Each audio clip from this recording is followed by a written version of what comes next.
All day dripping in black Saint. Pull up in the fat Matt Black Range. I've been living my life in a fast lane.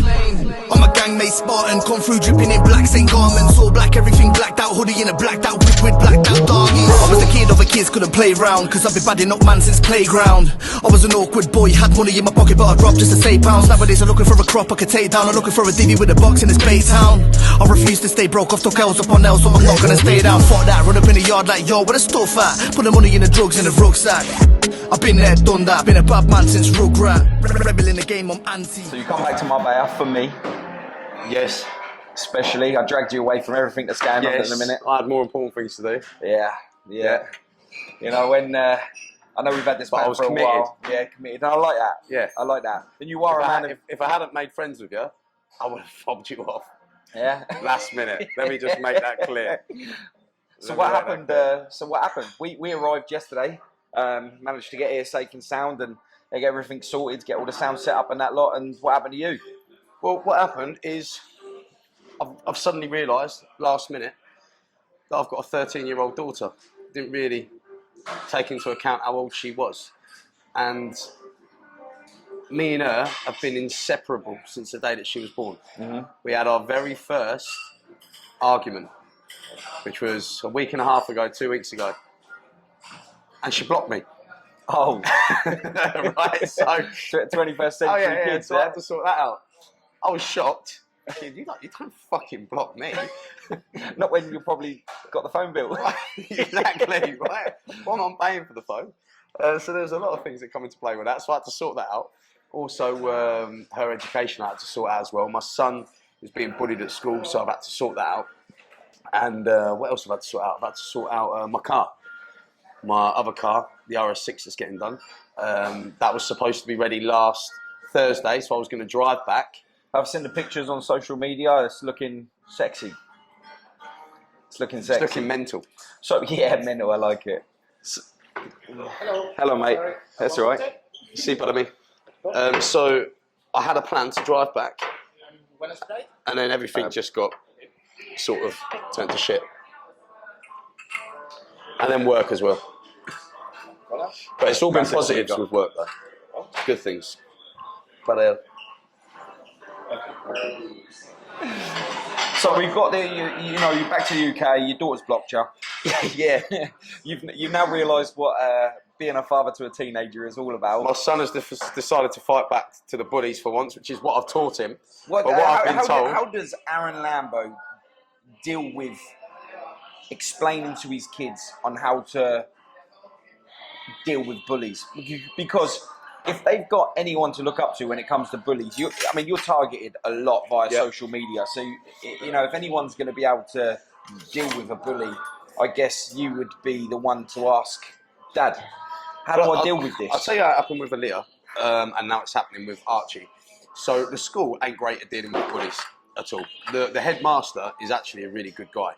But the problem is staff. They don't pass messages on. They don't deal with things how he's explained how he wants it to be dealt with. So with Aaliyah, it started off with kids bullying her because of me. We've heard the rumours online. Your dad's a drug dealer. It's a front for cocaine. He's this, he's that. So she ended up, getting a bit upset. She got attacked. One of them tried to steal her bag, and then the school decided it would be a great idea to allow kids to have phones in classes. And it's changed since we were kids because we weren't allowed a phone. We weren't even allowed a calculator. Yeah. Now they're telling kids to get out their phones and research this in class. And my daughter was the only one without a smartphone, so it's gone from not being able to have a phone to now it's a necessity. And I really don't believe that my daughter was old enough to have a fucking smartphone. But I've got one. And of course, I have a security company. Yeah, she blocked me from it. And I have private security that monitor. That cost me a fucking lot a month. It cost me around about $3,000 a month, actually. She has trackers on her sheet because you never know. Somebody wants to get your daughter to try and get you. You even have people that get a bit excited to see that's Alan's daughter. They want to, pictures. So she can't have sleepovers like normal kids, Anyway, one kid thought it would be a good idea to get a bag, but of course it's got a tracker in it. So it can go really wrong for that kid and his family really quickly, and we don't want that. Anyway, the kid that took her bag and then tried to attack her, Aaliyah smacked him a couple of days later. And the other thing is as well, I went into the school and I said, how are you policing the smartphones? Because it's going to take, apparently the boys were taking, trying to take pictures of the girls coming out the toilets. It's going to take one inappropriate picture that's going to go around on WhatsApp or whatever, and that's that kid's life ruined, right?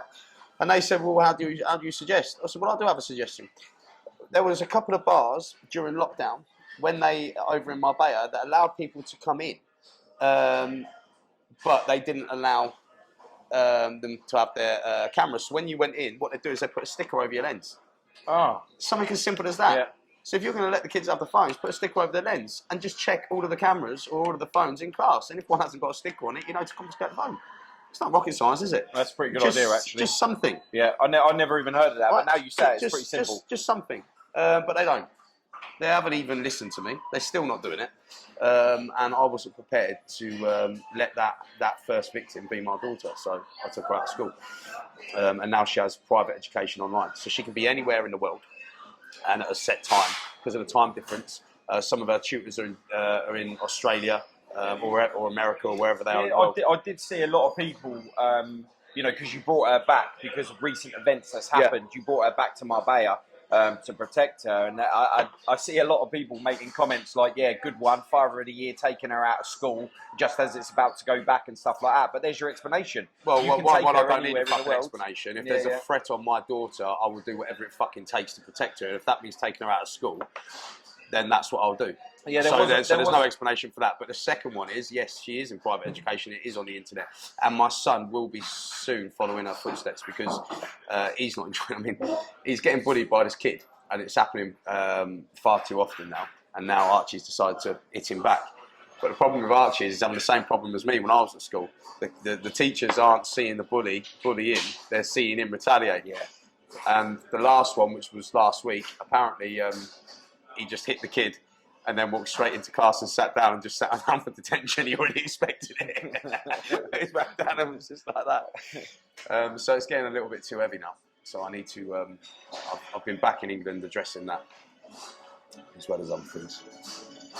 Yeah, it's hard work. I guess a lot of people, they don't see all the stuff, the backstory to anything, like the complications. Everyone wants to be famous, I guess, but I guess people that are living that lifestyle do tend to come out and not realise all the small things that happen, like safety of your kids, the outside jealousy, not just against you yourself, but of course your siblings. Yep.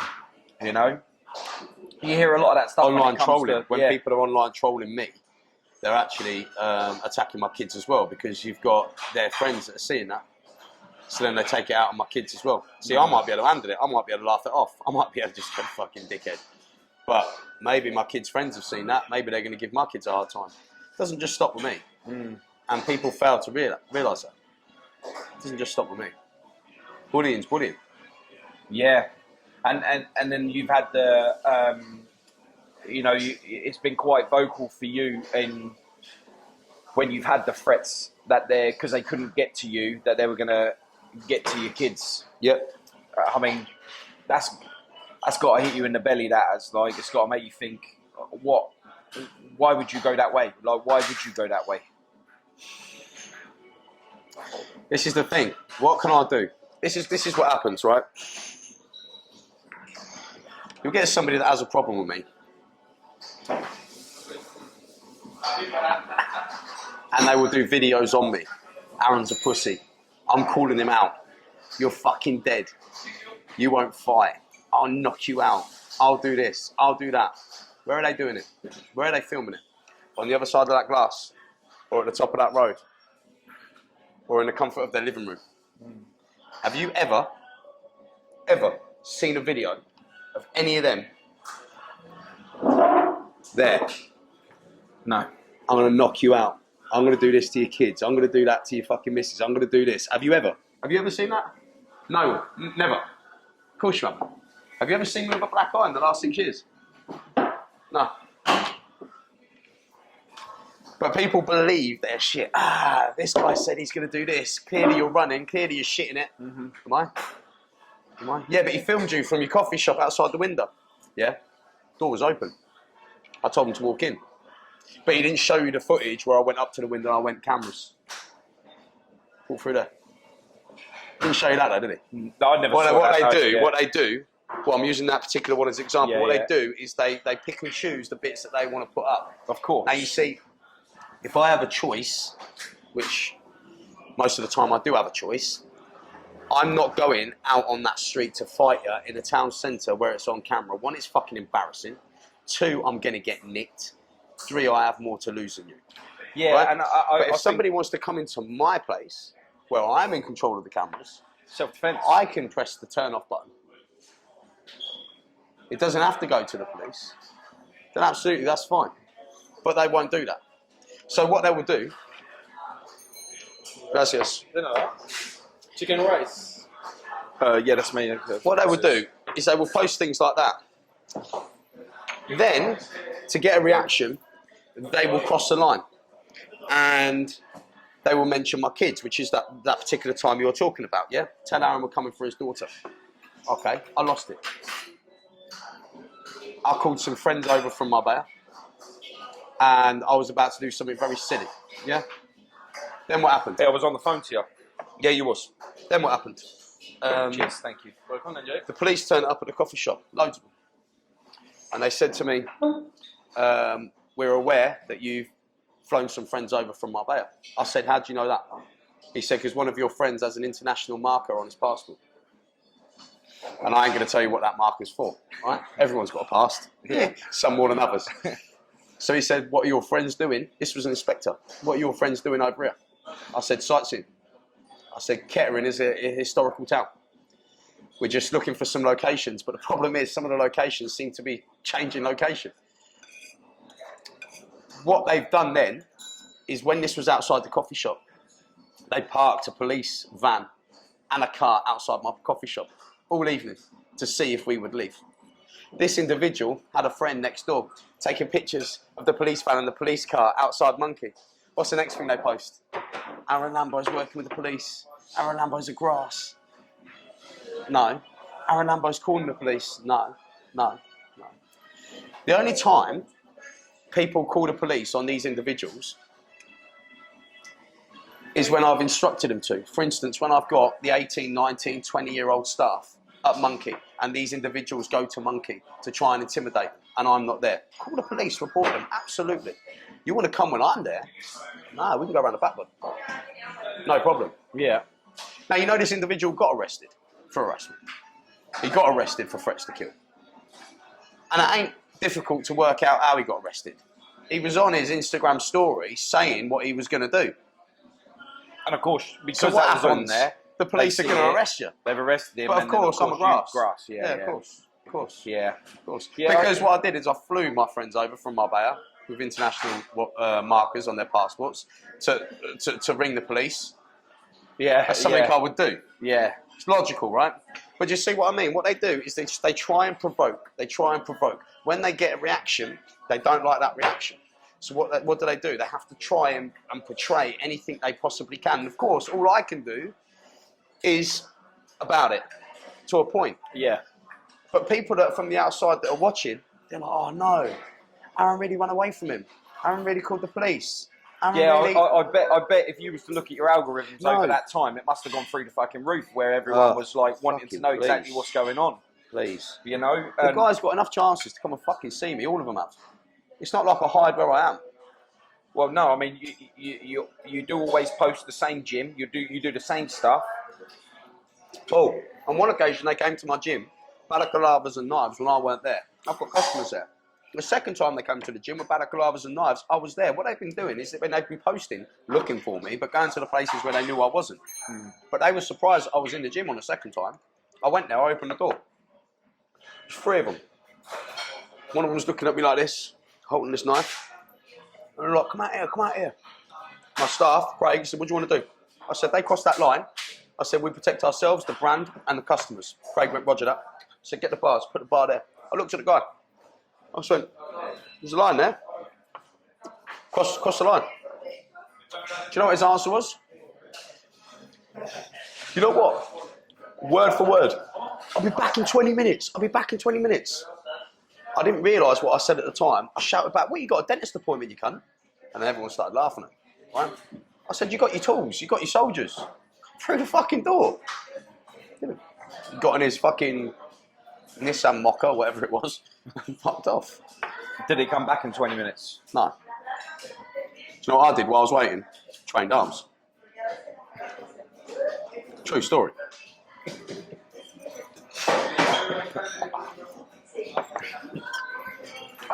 True story. There was only one time where I chose not to do anything and I couldn't do anything. It was when they came to the coffee shop and I was with my sister, I was with Sophia, and I had my 6-year-old niece holding my leg. And they stood at the door. Yeah, he had a knife in his. I was on the phone, in his man bag. Luckily, I was rolling with Damo all week. Right, one of the members of the team, and does the security every now and then. Even the club said, "Listen, don't roll on your own because these little fuckers, they can't fight. They're just little hyenas. They'll just run, stab, run, stab, run, stab." There's me. Fuck it. I'm glad I wasn't rolling on my own. What they do, they turn up. "You fucking pussy, come out, we're going to stab you." So I've got Raya holding my leg. I don't want to cause a scene. I've got customers in here as well. Some are as old as 90. I'm looking at him. There's kids in here. Just making eye contact. "I don't give a fuck. You're dead." Then he's trying to G his mate up. "Look, should we rush him? Because he ain't brave enough to go in first." His mate is the one who's on job. His mate is the one who's got form. So I'm thinking, this is going wrong really quick. Now, me and you both share the same view on knife crime, right? Yeah. What happened to your brother? What happened to me? I've got no choice now to grab a knife and hold it next to my leg. And the only thing that's going through in my head is, how is Natalie going to get Raya when 2 big lads and another lad are scrapping? How's that going to happen? I completely forgot Damo was there. Damo was stood up, tapped me on the shoulder, and he went, "Look at this prick acting like he's going to do something." And sat next to me, just looked at him and made eye contact. Damo's fucking big lad, right? Yeah. Now, of course, Even. well, is it even or it ain't even? Now the odds are turned, right? What they do? Back in 20 minutes. Fucked off again.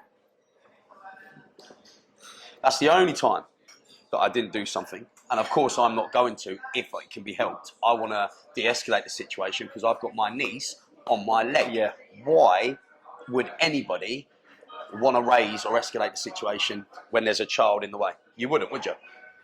No, it does make me wonder when people are doing things like this, like what must be going through their head at that time, you know, when they see what's around. Is it a vocal situation where it's like just letting you know that they're there? Is it...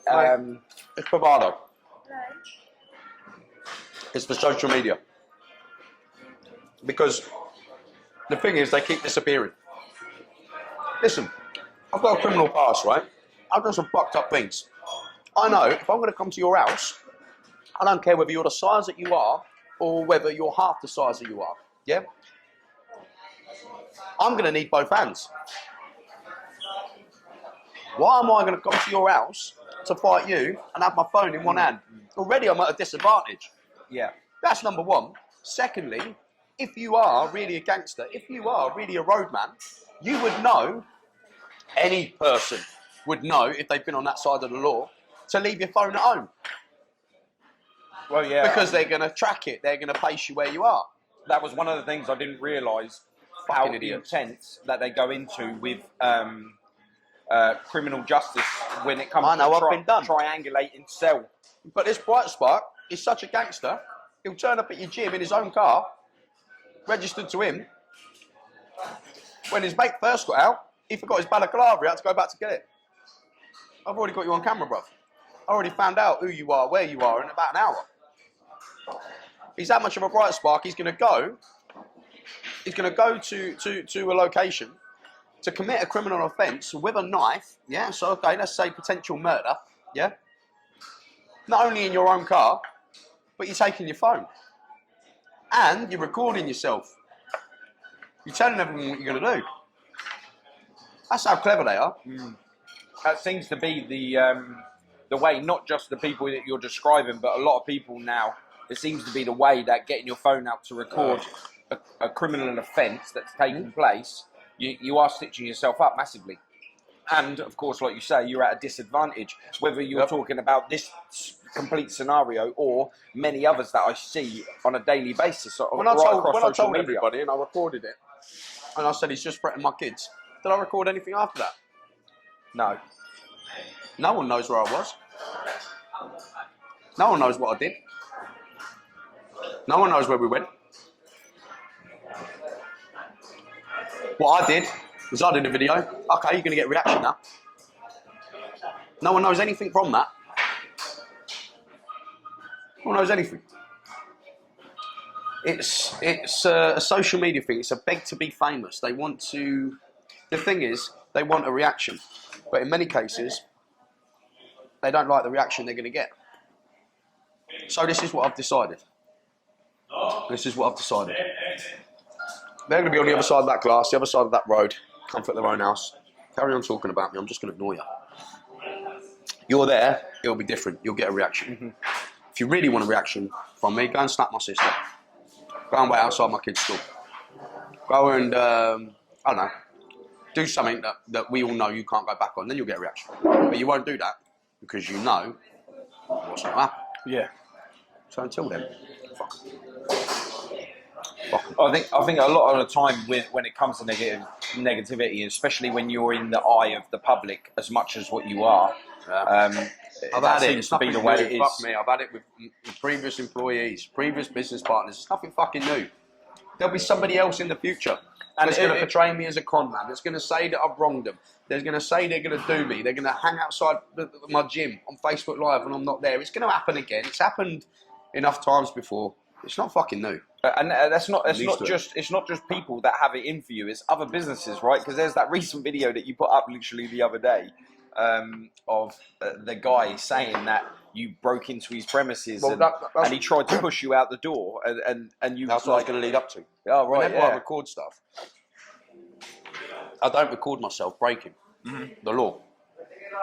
I record it when I'm completely comfortable within my surroundings. Yeah. Yeah. Yeah. That's when I record. These idiots are recording themselves breaking the law. It's like recording the police. One thing I can't stand is somebody going up to a policeman, a decent policeman, and just trying to provoke him for no fucking reason. And trying to build a following off the back of some poor fucker's career. That's wrong. If you're genuinely being wronged, and you genuinely think you're in the right, then just put the phone on record. That's your defence. That's what I do. Like that business. He come out and shouted and swore at me in the street. I told him to calm down. I said, let's have a conversation. He wouldn't. That's when I got the phone out. Which was really handy because at the time you got the phone out is when he assaulted you by trying to push you out the door. Yeah, but apparently I worked with the police. Did I report him though? But that was another coffee shop owner in your street who set up a business after you that tried to target you for bringing business their way, whether it's your coffee shop or theirs. Tell you what, I'm going to show you something. Hold on, bud. I'll have to call you back. I'm going to show you something. And this should end it. You know these rumours about me working for the police? You know I just said, did I film anything that I did or any place that I was after that? After the incident? The incident, yeah. When the guys threatened my kids, when the guys putting it all online, I work for the police. I'm going to show you a video. They don't need to see it. I've edited it a little bit. You just tell me if this looks like I'm working for the police. Hold on. I'll put a bit of music behind it as well. Okay. You ready?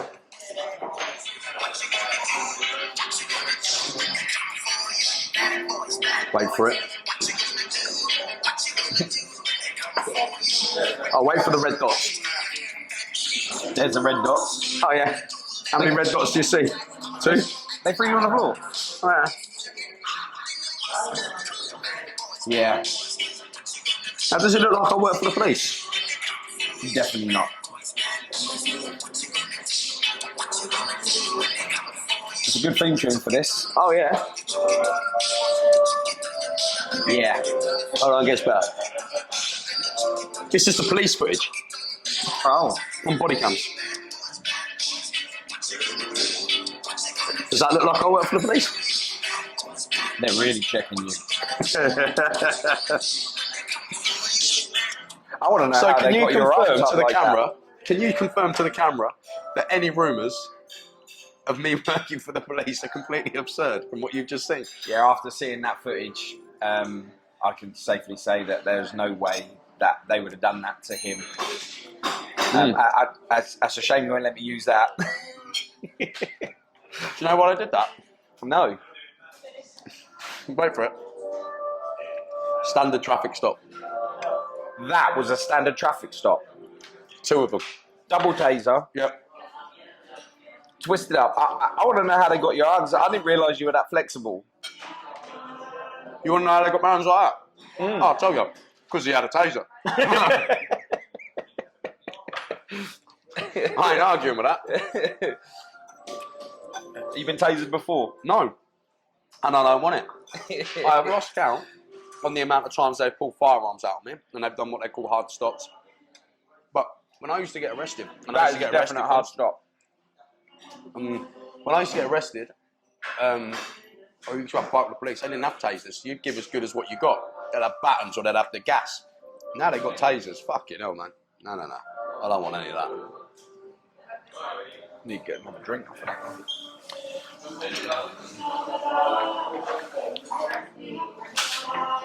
Hola, perdona.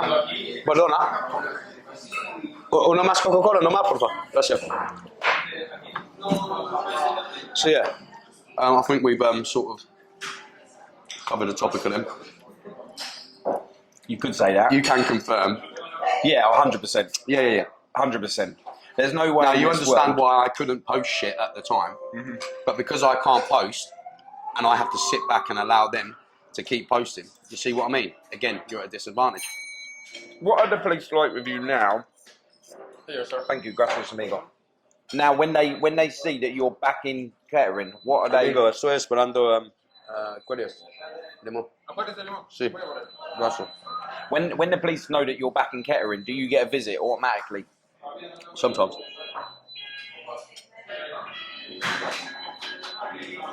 Yeah. I've had them follow me into Archie's school. I was in, actually, it was the recent one, I was in the McLaren. And when they followed me in, I got out of the car. And he said, Aaron, I just need a word with you before you go in there. I said, what's up? I just need to check your car, check your details. I said, what for? Gracias. I said, what for? This was the policeman's words. He said, mate, I've got no issue with you, and I don't want to do it. He said, this is just words from the top. We've been told to stop and harass. And that is genuinely what they do. So basically, if they've got a known criminal or a known drug user, every time they see them, it's not illegal, they get told to stop and harass because they might be lucky and catch something or something like that. So they have that on me. So even the police won't let you leave your past behind? No. And a lot of the time, it's not the officers. Because even the officer, he goes to me, I was expecting you to get your camera out. Why? You've been all right with me. I'm not going to embarrass you, ruin your life online. I'm not a cunt. I'm not happy with the situation, but you're being all right with me. If you had a job's worth, of course, I'll make a meal of it. I'll make an event of it. I've had it a few times. I had women officers pull me over. They told me to stay there. And I said, is it just you, is it? She went, no. She said, all the guys around there. And I looked and there was just cars. Again, checking. It's mad, isn't it? That, what you just saw, was 30 minutes of me coming off the Eurotunnel. Wow. Right? After that, what you just saw, true story. After what you just saw, he had my driving licence. He gave my driving licence back to me. And he went, Aarron Lambo, right? I said, how do you know that? He went, I just had your driving licence. And when it says Aarron Lambo.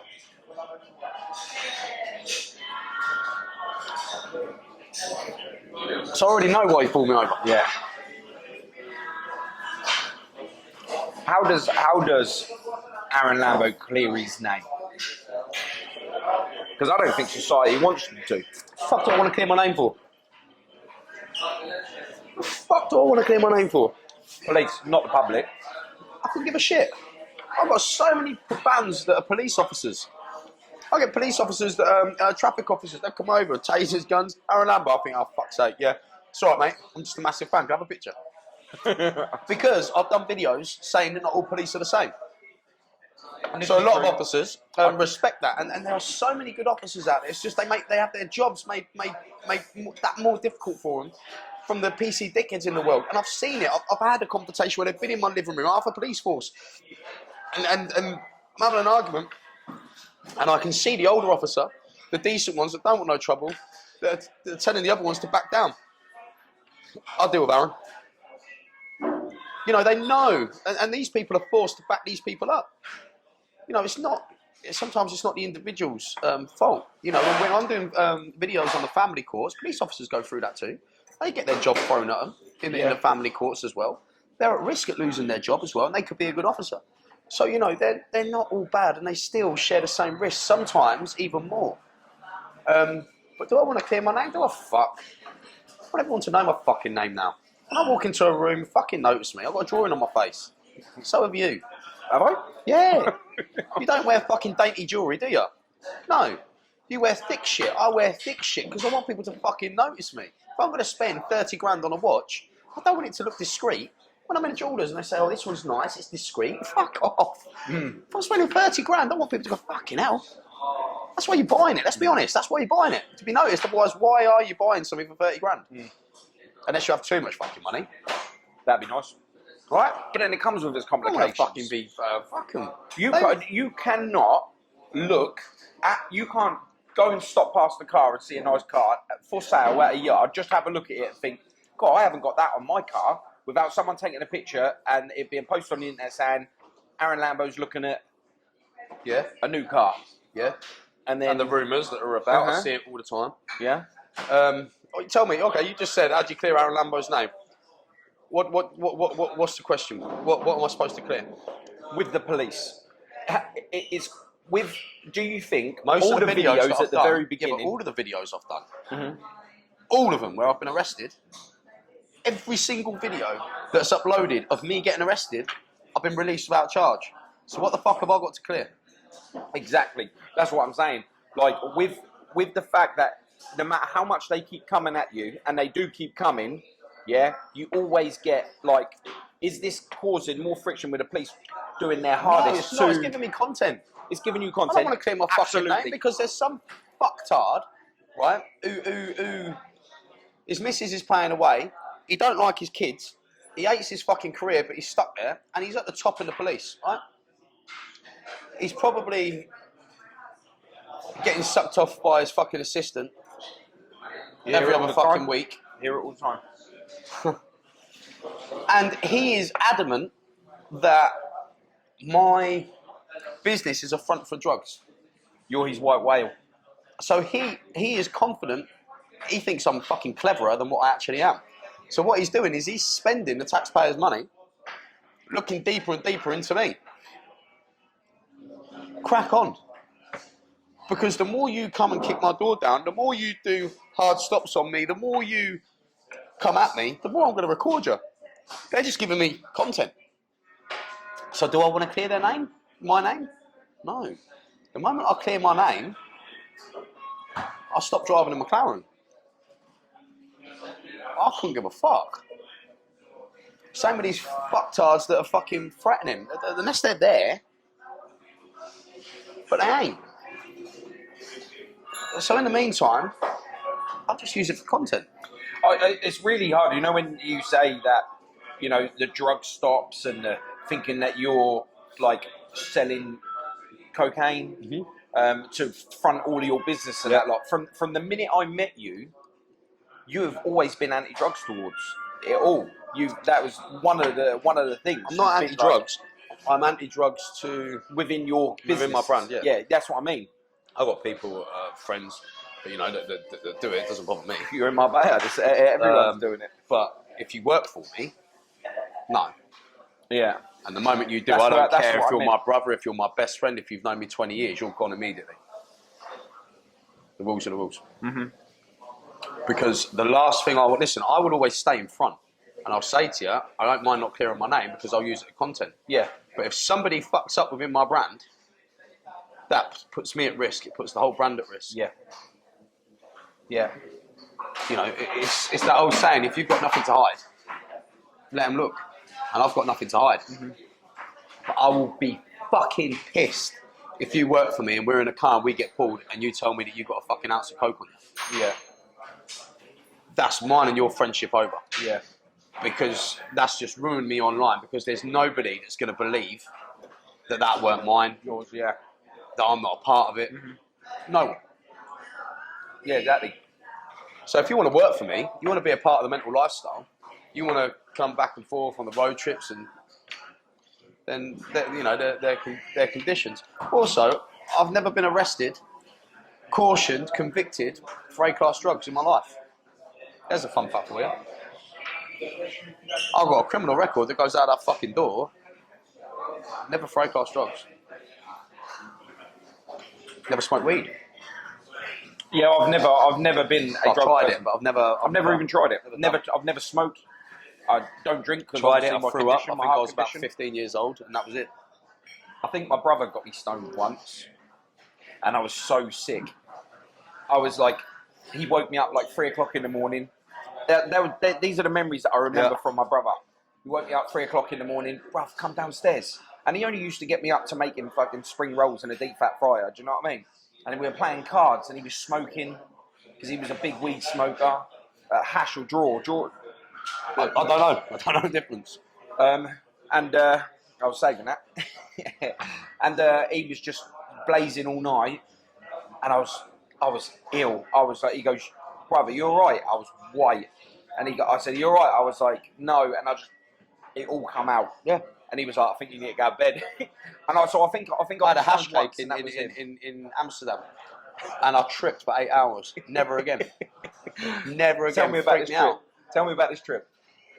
I want to know how Aarron Lambo trips. What happened in this trip? Did the room get smaller? Did you start seeing leprechauns? Did you want to just, like, was there a baby crawling across the ceiling like they're doing train spotting? Like, what happened? Was there a rainbow that come out of your piss? Tell me your trip, man. Was there an old lady with a wart on the end of her nose? Doing things to you that she shouldn't be?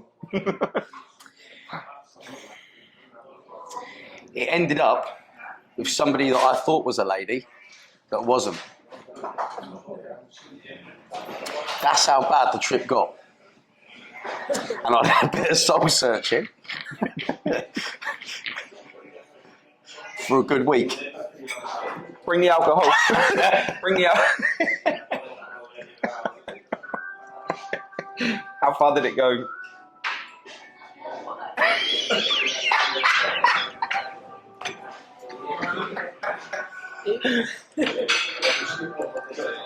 Was there a pregnancy test needed? Listen, I'm confident within myself, right? And I don't lie. That question that all men ask each other, which we do, hey, you know, if that ever happened, you know. And she was fit as fuck, or whatever. Would you stop or carry on if you found out halfway through or at the end? And the answer? You switched the lights off and carried on, didn't you? I kept the lights on.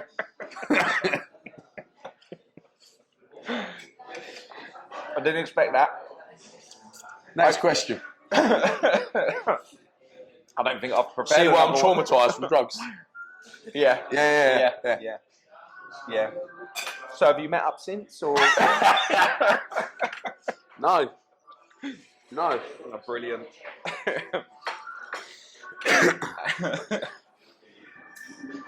That's on. And on that note, wow, Amsterdam, eh? Yeah, that was I'll never go back there again. I don't like the place. I mean, depending on how hard you went at it, you've probably got a little Lambo there.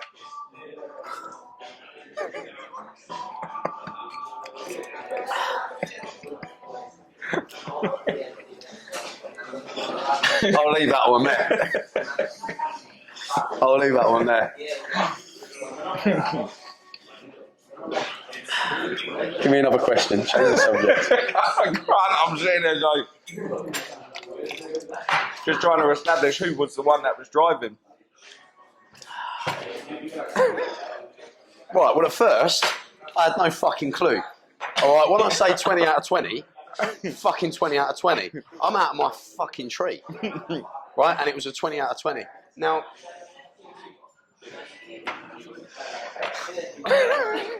when I'm in the moment, I'm quite a saucy fucker. All right, I like to say what I'm going to do, what I wish I could do, what I'm not really capable of doing. You know when you sort of Foot on the back of the head. So I'm laying there, and she's giving me a blowjob, and now of course I'm thinking I'm saying some shit. Yeah, I bet you none of them was, I'm going to suck you off in a minute. Nah, I'm saying some freaky shit, right? So she started replying, yeah, fucking. So she's participating. I'm thinking, fucking yeah, but I'm gonna do that freaky shit even worse. And she's like, yeah, and I'm like, yeah. And I can't really tell you the shit I was saying. I'll be cancelled in a heartbeat, right? So we get shadow banned. So let's be honest, we all do it, right? but we all do it. So More so the cameraman. So she's jumped up. That would have surprised me. that would have, if I saw a poster, beware of this man, that would have surprised me. Wait a minute, with his beard off, is it the resemblance or is it like... No, I'm telling you, she was a 20 out of 20. Yeah? 20 out of 20. So she's pulled her knickers to her side, and I shit you Your not. turn. No, literally, yeah, pretty much, right? But it was weird. It was like the smallest it was fucking strange thing. That's how it could be hidden in a fucking thong. Weird. So I've jumped up. Now I've got my trousers around my ankles. I've got my Timberland boots still on. Right. I've still got my top on. I'm so sorry that I'm saying this with you here. And I'm freaking out. Right? I'm freaking out from tripping. I'm freaking out from this. I'm freaking out from fucking everything. And I'm like, put your fucking knickers back on. Right, so she's now shocked. Okay, baby, and then she's fucking covered it. Well, when she covered it, and she's was sitting back there, to 2020. literally, like instantly. Like, what the fuck? Oh, are you alright? How you doing? So I'm thinking, I was at that point anyway. No, I was at that point, and you know when you're at that point, right? I'll come here then. You know what? I'll come here. I'm sure there's... Come on then. Right? Any women out there, if you ever want anything from your man, wait until he's at that point and then ask him, because I can guarantee you'll be like, okay, yes. And no, if you have that moment and you're going to become a friend of Paul Stansby, best believe I'm asking that question. So I just thought, fuck it. That was that. Did they... The funny thing is, I was in a taxi on the way back, and he was called Jeff and he was your driver. No, I didn't say anything in the taxi. I was zoned out. I was tripping. I was traumatised. There was a lot that was going on at that point, right? Did it really happen? Didn't it? What happened? What was it? There was a lot going on. And I remember I stopped looking out the window and I looked in the mirror and the taxi driver made eye contact with me, and in English he said to me, "It's going to be all right." He knew exactly. I don't even know how he knew, because where it happened you wouldn't have. No, he knew. Took you back to the same spot. It's where she always goes. She probably got him specifically. He's like waiting down there for all the English people to come out. Fuck it. Was you rocking in the back of the cab? I was fucking traumatised, man. Traumatised, but then now I've sort of accepted it, and now it's just a funny story. Fuck it. Throw anything at me. Yeah, well, yeah, tried. Crack on. Oh wow. Love that. So what we got on now?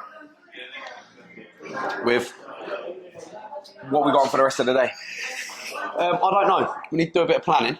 I've got a house to find because I'm moving house. You've come at the worst fucking time. Oh no. You might be looking around houses. Oh yeah, let's do it. Okay. I've got the club. I've got some work to do at the club, the clubhouse. We've got some training to do. Got to train today. That's it. We've got some shit to do tonight, some shit to do tomorrow. Dog training. Gigi. Yeah. Gigi is a very, very well-trained dog. I train her. I go through the basic commands pretty much every day, every time I go out for a walk. But then I do the tactical training with the sleeve. So we can give that a go if you want. I've got a new sleeve because she broke the last one. She went through it. It was a military grade sleeve. I was game. She went through Then it. I heard that. Or we could... Yeah, I think the cameraman is a definite. You don't short like dogs, set. do you? No, come on, it'll be funny. It would be funny. It would be good. Fucking hell, he just took everything off. He's ready to walk out. He's literally started. Headphones started coming off. We're done. Work this camera. No, not even for a laugh. No. Possibly. Possibly. There's a possibly. You're not Yeah. Not even for a laugh. Something go wrong. She'll do it. We'll do a reaction video. Yeah. Yeah, that'd be good. Like this. Down on the floor. That's how I was with that. With that story I was telling. I think I'd rather be sacked by a woman. But yeah, that's what we got. We got a day in the life. We ain't really got much going on because the weather's shit. Yeah, we're in off season now. It's the end of summer. There's a massive difference between last time we come to now. There's a lot of places that are shut now for the winter. But I'll tell you what we could do. We could go see some friends of mine. You can interview them, speak to them, ask them questions about me, questions about the brand, questions about Marbella. See if you can work out what's fake and what's not. We could do that. Sounds good.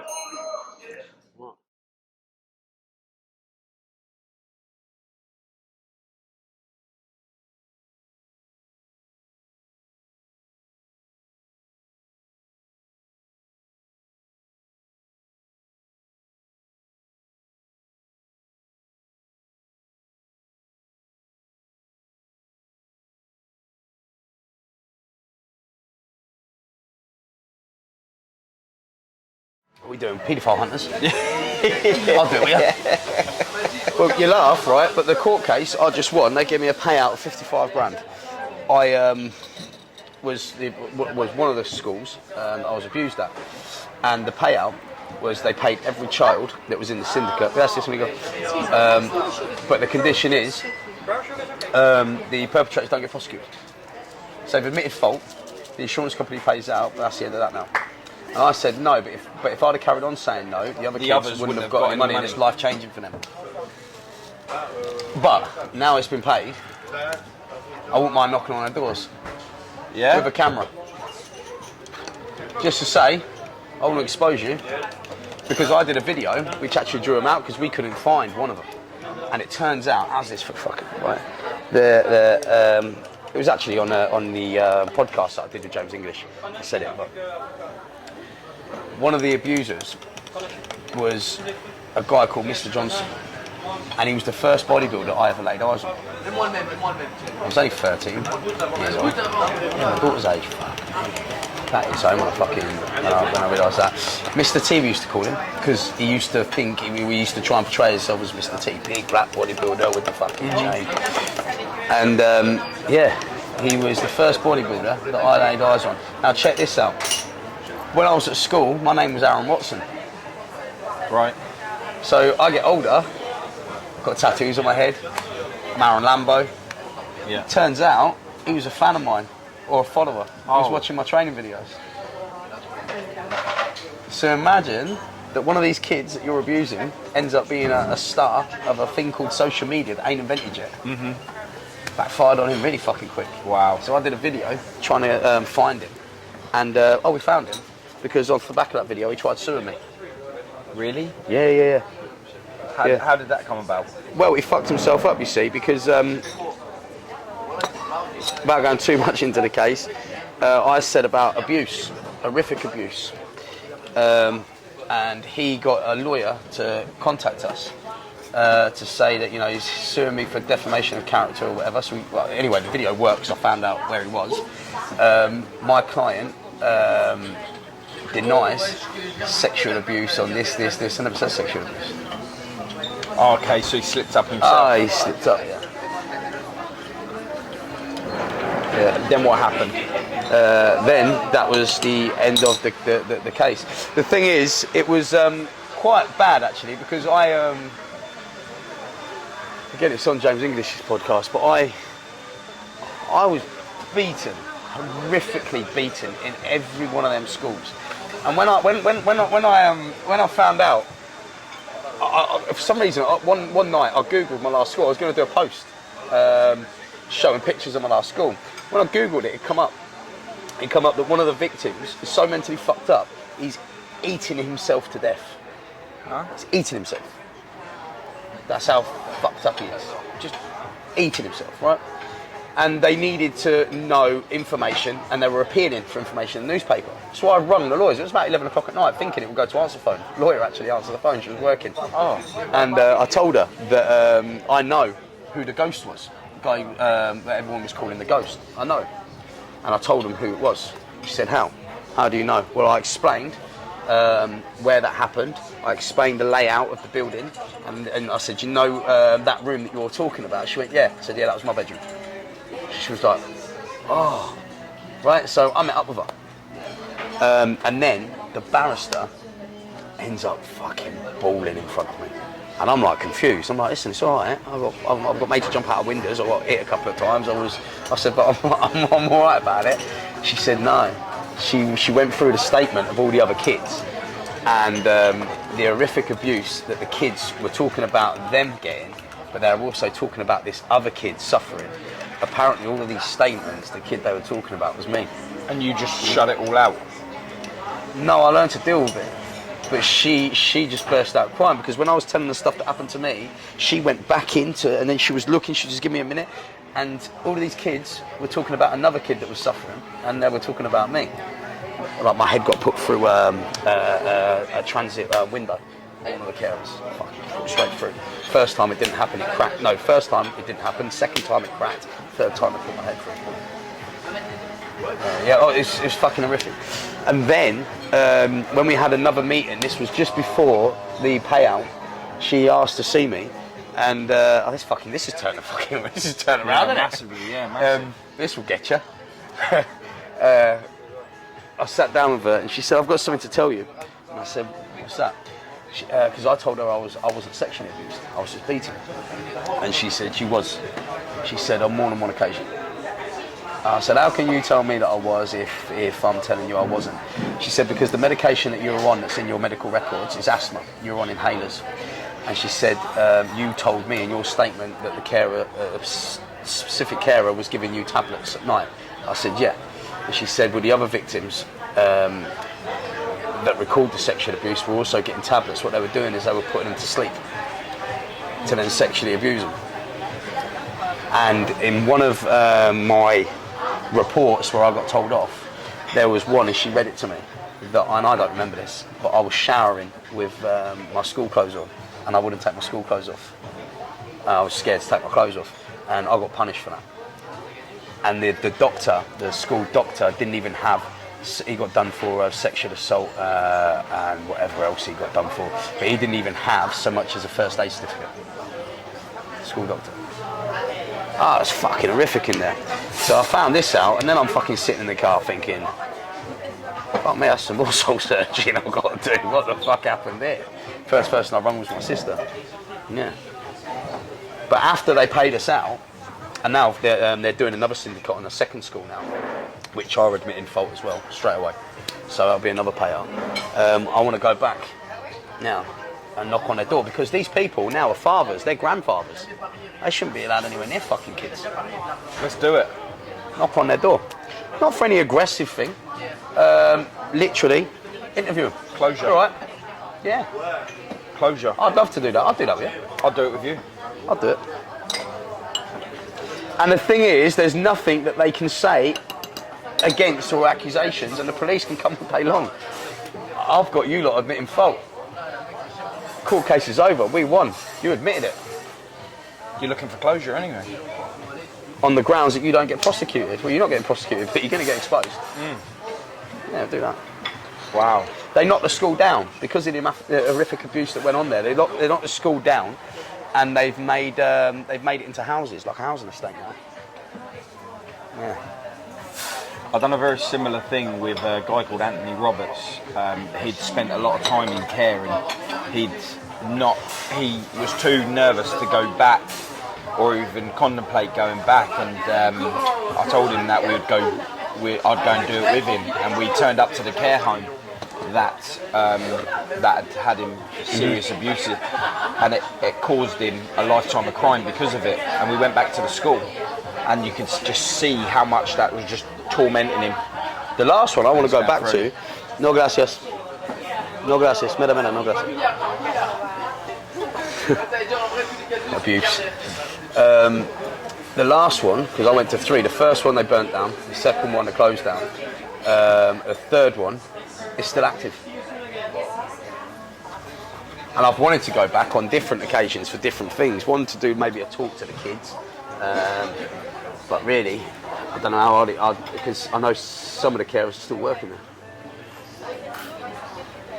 Carers that done it, or carers that had been found guilty in court, or is it like people that witnessed it but never done anything? No, these ones haven't been found guilty. They're still working. And you believe that they are the same? Oh yeah, I know, I remember. I've got his fucking name embedded in my head, even to this day. And this was to you, these people? This one was the first person to get me into bodybuilding. Wow. So what did I end up being? A bodybuilder. Do you even train, bruv? No, not anymore. It's mad, isn't it? Yeah. Isn't it mad? It's mad.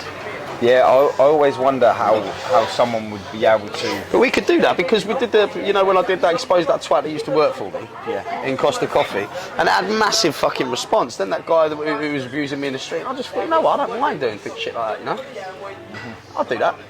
Yeah, I think it's important that people are made aware. Like all the stuff I do with knife crime, it's all awareness, and I think that's the number one key: transparency. Because people are so conniving. The human race is conniving because they'll put on a face, but it's not the mask. Do you know what I mean? They'll put on a mask, but it's not the face. If you get what I mean. Yeah. Like I could be an horrible cunt, but to the members of the public, I'm the nicest person you'll ever meet. Do you know what I'm saying? Well, it's a bit like we're not going out there, I suppose, to catch other nonsense, other fucking people. Going out there to expose the ones that are already guilty and the ones from my life. Yeah. The thing is, I can do that. I'm in my right to do it. So there's a lot of content there. I mean, I started doing videos, a trip down memory lane. They ended up getting the biggest views on YouTube, actually. Where my dad used to have a house, and he couldn't afford to feed us sometimes when he had all of his kids. There was a sandwich factory at the back that used to leave free sandwiches at the back in the garden. And I did a little video around that house. Or on the old council estate I used to have. So these videos, people are actually interested because they see the bravado online, but they don't know. They don't think that I had a history before social media. Yeah, of course. And that'd be nice to do that as well, especially for part and parcel of all this, People think, oh, look at him, hanging around the Hells Angels now, because he's scared. Yeah. I've been around them since I was fucking, young. It's no strange, especially Since I was a teen. Growing up in cities, like you They've known me since before, as you know, since before social media. Yeah. But apparently, as you've seen the trolls and that come on, he's going for protection now. Yeah. Oh, Did you not know they used to give me advice before social media, after social media, during the troubles with social media? Yeah, no transaction of money for friendship. That was another one as well. He's paying them. Yeah. He's paying them. Yeah. What they do is they sit back. The members that I'm close to sit back and they watch. It just goes to show. And if they think I'm going to make a mistake, they go in. Yeah. Yeah. And people are waiting for you to of course. to fail. They're waiting for you. Of course. Is that your mate? But of course, yeah. I'll look at him. Fucking anyone think he's walking in slow motion, wouldn't they? State of him. You should get this, look. Record him walking in slow motion. Just need a theme tune now. If it was slow motion and a theme tune.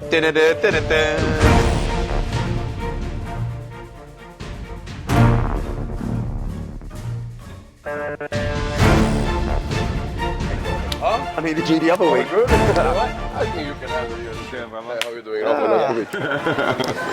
So, Raf, you've been a friend of Aarron since he's been here, yeah? He's got lovers equally as much, he's got haters, and because of this, he's getting a lot of travel on his social media platform. Like, he's got, you know, it's constantly going, like messages one after the other every time he reposts, and he's a frequent poster, which he's got to do for his business.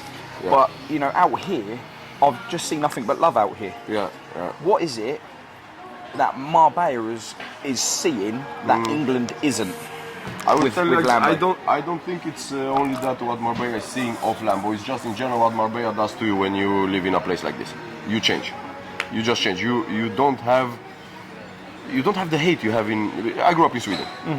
Bro, you are hating everything non-stop. You wake up angry. You go to sleep angry. You are happy sometimes when you take a couple of drinks, and that's it. Yeah. Here is totally opposite.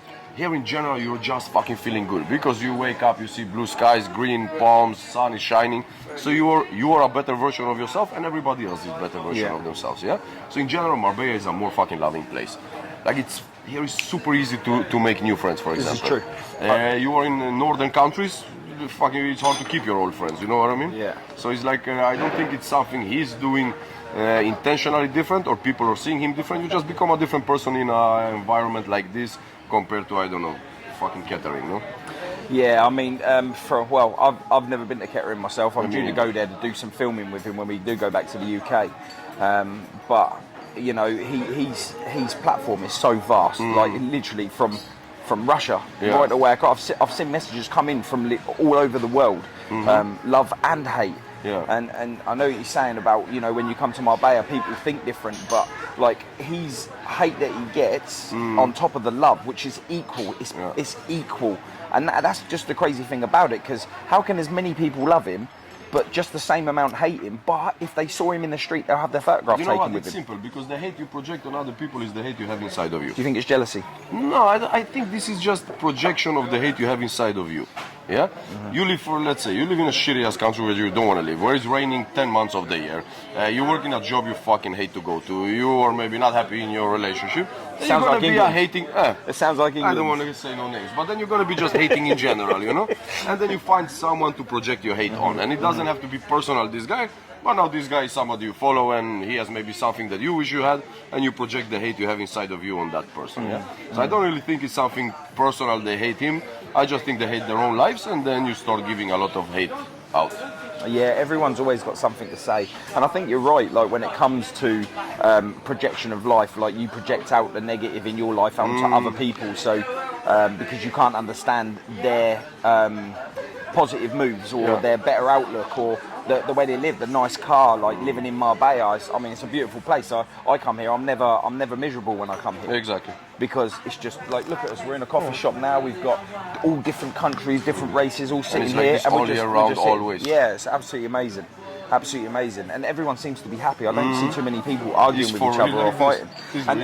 When you go down onto the main strip, and there's just so many people, and I've seen him park his car. Now, if I had a car like his, seeing the amount of people leaning all over it, and he's just like, yeah, it's Marbella. That's what they do. They just lean on cars, and I'm like, wow, because in the UK, if someone was to do that in the UK, you'd be like, get off my car, and there'd be an argument, you know. Exactly. And it's the way it is. So it's definitely a different way of life here, for sure. I think it's like you have too much life to be lived down here to worry about all those small details that you would be worrying in your country if it's like a shittier weather. Because it's really the weather, it's not the country itself. Because London is an amazing city. If London had sunshine 300 days a year, it would be one of the best cities in the world. So it's the sun, man. It's so simple. If the sun is out, you're just fucking happy.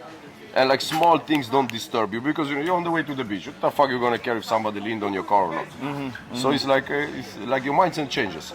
Marbella changes you definitely for the better. He does struggle a lot when it comes to dealing with the negative that does come with him. I see, especially when it comes to women. You know, we opened the first part of the talk with how is he with women. And, you know, a lot of people never let him, every time he steps forwards to being that little one day stronger, people will say, oh, where's your girlfriend? And then that brings him straight back down again. I find he finds it hard to be able to keep the strength after he's built it.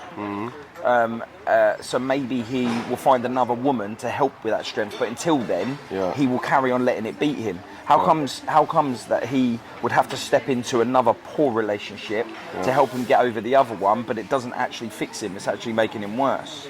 Because it's very simple, because everybody we have issues, and for example, if, let's say, like Aarron said, he's fear of rejection, that is apparently an issue he has. So if you don't fix that issue with yourself, by yourself, maybe by help from someone, but fix it within yourself, then it's just going to keep going and crashing in the same way, non-stop. You have to fix what is broken in you, because no other person will come and fix it. They can fix it while it's good, but then reality going to come after a couple of months you've been dating, blah, blah, blah, and the same problem is going to start over again. I am a big believer in you have to love yourself before you let someone love you. Exactly. So like you have to strengthen yourself just by yourself before you can, like, it's like this. Relationship, couple of months is amazing, fantastic, it's in love. And the in love phase starts fading away and starts being just a relationship, love or not, but a relationship. And then you start fighting and then you go, but you don't make me happy anymore, And the other person, but you don't make me happy either. But it's not about that, it's like this, you should make yourself happy, I should make myself happy, and then together we can be a happy relationship. Because if you rely on somebody else to make you happy, then somebody else have always the control over you. And they can take your happiness away. And they can take your happiness like they want. And some people do use that because they know exactly what strength they have on your character. So they use it to get to exactly where they want to be. Yeah, I agree with you. I definitely agree with you on that one. And then, of course, even if you did fall in love along the way, you'll still have that whole doubt thing of the reason why you got there in the first place. Exactly. You know, you only come for me. And I guess when you have money like he's got, and you have that notoriety and the businesses, and you know, you live out here in Marbella, he's getting a lot of people that just see that. They don't see him. So when he lets down his guard and he shows the vulnerable side of him, they tend to, the women that he goes for tend to be like freaked out by that and just step away.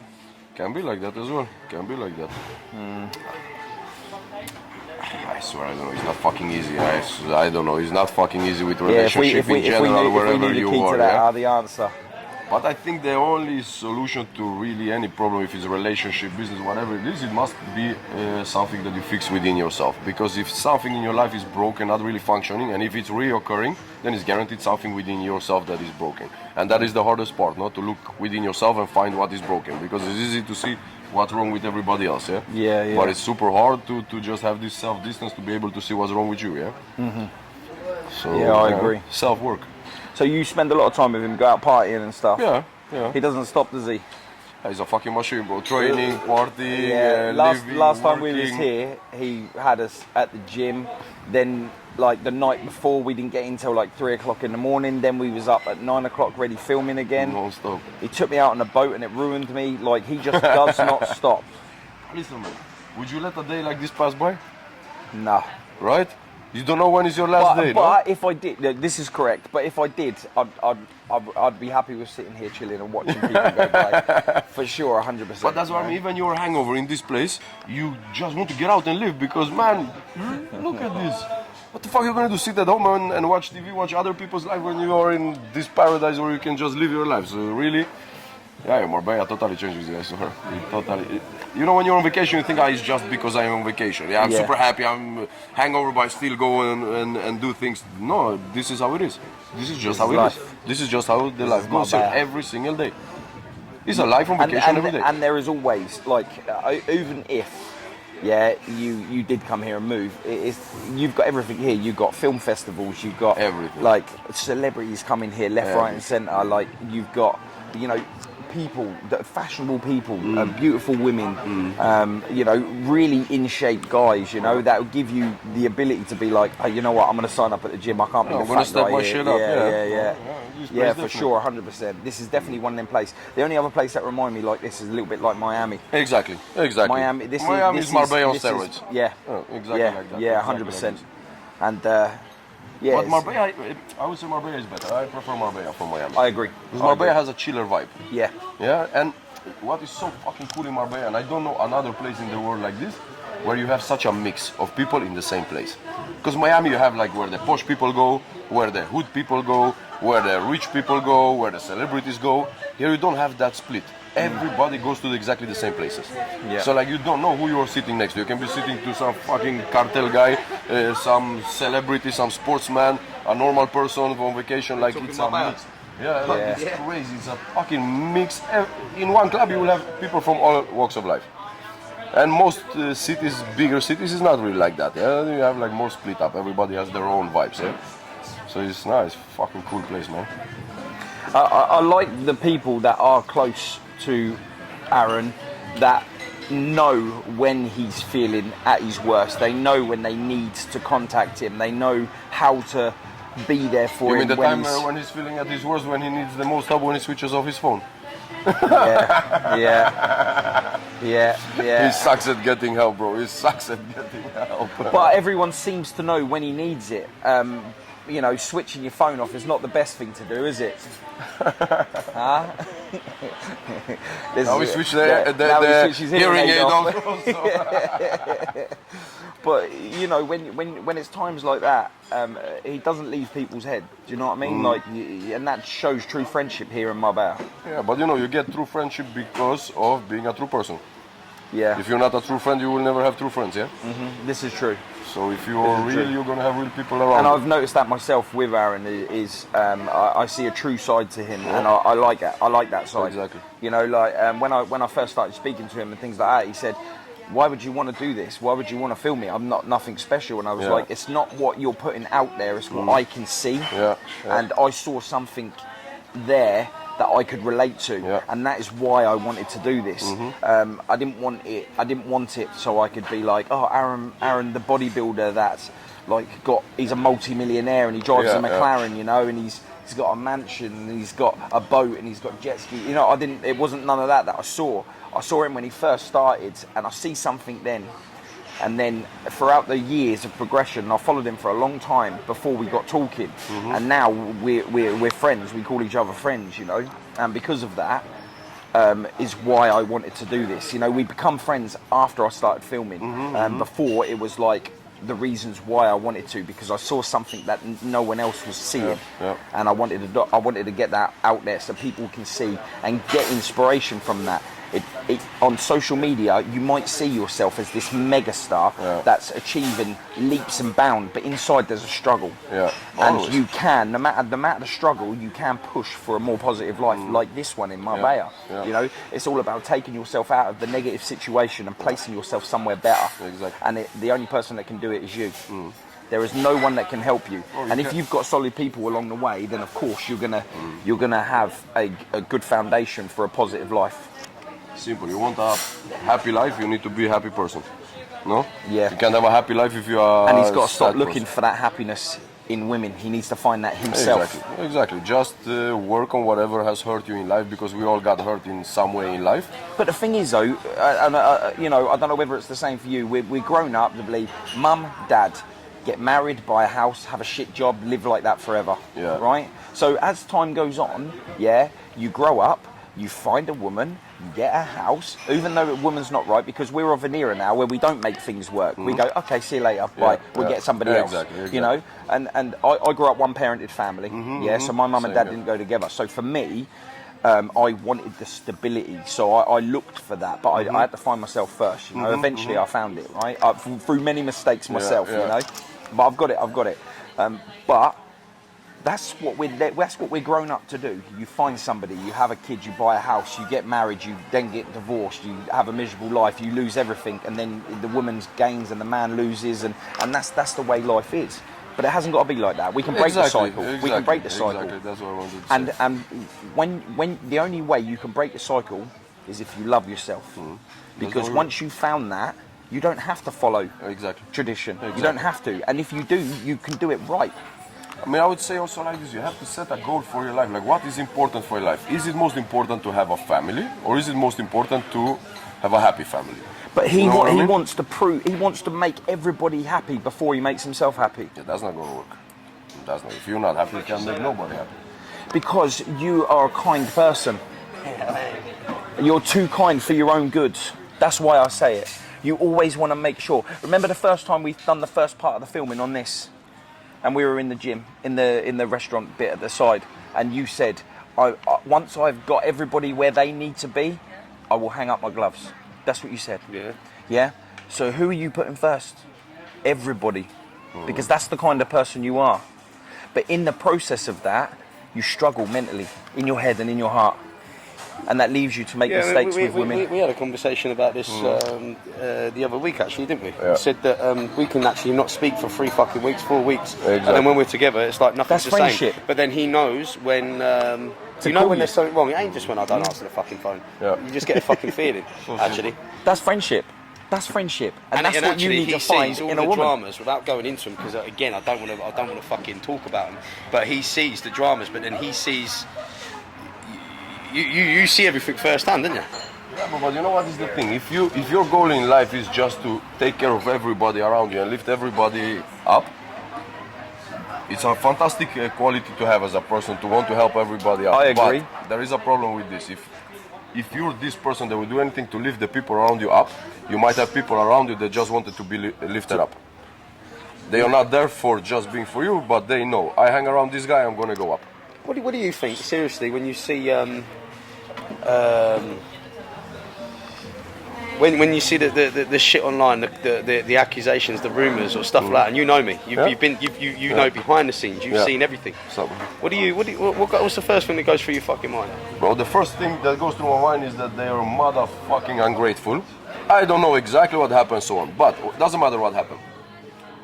You did them wrong in what way they are seeing it, but there is no, first of all, you should deal with that like a man in between 4 eyes, not fucking totally officially about internet, because 2 million people in the world don't have any business to do with your guys' business. But what about the people that see one side, and they're the one posting the fucking comments? You know, when we were saying about the trolls at the beginning, about as many people love him as many people that hate him, all over the world, they're jumping on. So when they see one negative, some people live for that. So, but you answered that earlier on by saying that some people who live a negative will project that negative on other people to make them feel the same way. Well, let's clear it up with this then. Have you seen anything fake about my life, Raf? No, you're the only person I watch, celebrity, what you would say, influencer, and so you're the only person I actually watch, because I know that all you fucking post is real life, is exactly how you live your life. Because you've experienced that mental lifestyle with me, you've seen it. Living, exactly. He can believe it because he's like, yeah, that's happened. Yeah, that's happened. But you know also what people see is like this: you can do 1,000 things right to somebody, but then you do one thing wrong. And all those 1,000 rights is gone. Yeah, it's like what I say. There's no balance. Yeah, and you could have been a naughty, horrible person as a kid. It doesn't matter how much you do right. People will always remember you for that wrong. And you're right. And I think this is what we talked about, the projection. More people have self-hate than self-love in this world, because the world looks like it does. Yeah? I think people love to hate. Love to hate. They love to hate. Self-hate. So like I swear, man, I think every single person should be just by birth given a psychologist, and that's the way. This way, this gives you an idea. I train in another gym, right? I train in different gyms actually. Training paddle. I get people now commenting, ha ha ha, falling out of Raf now, ha ha ha, change different gyms. They don't know that actually Raf sometimes trains in that gym with me. But because he doesn't appear on a video in the last week, all of a sudden we've fallen out. Actually, we fall out fucking every day of the week. Every time I don't answer it. Every time you don't answer the phone, yeah. But the thing is, see how something, someone can see something, and then that then becomes fact. Yeah. Yeah. Because look at this, you can only... And someone else comments on it, is that true? Yeah, clearly. Yeah. And then before you know it, there's I've seen this. I've seen this, that people answer the question that's to you, and then they answer that one with their version, and then all of a sudden there's a conversation, and you'll let that run for a little bit, and then right at the end of it, when it starts slowing down, you'll go, actually, no, he was there with me. And then no one says anything else. No. Or they'll say, There's no apology. okay. There's nothing like that. No apology or anything. Because look, you can only see the world through your own perspective. What you see in the world, what you see, what I see can be three totally different things, So if you have a lot of hate in your life, you are going to just see hate, You are just going to, because you will not even notice the positive things you are doing. If I just have a lot of hate in me, I will notice the bad things, the negative things. I won't even notice the positive ones. So it's everything really up to who you are. If they actually followed and watched, like I've watched the full video, if they actually followed and watched, they'd realise that the truth, the real footage, is more entertaining actually than the lies, because they'll realise, hold on a minute, my friends call me worse names than what you could call me.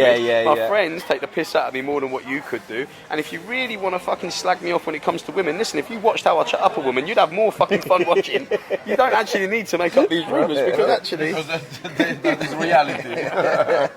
It's true. Let's do a sketch some show. of the night outs that we've had together, I mean, there's one, do you fancy meeting up for a drink? And... what is it? The limited edition bottle come out. The waiter comes out. I've got a bottle of tequila. It's limited edition. As soon as he said limited edition, it was mezcal.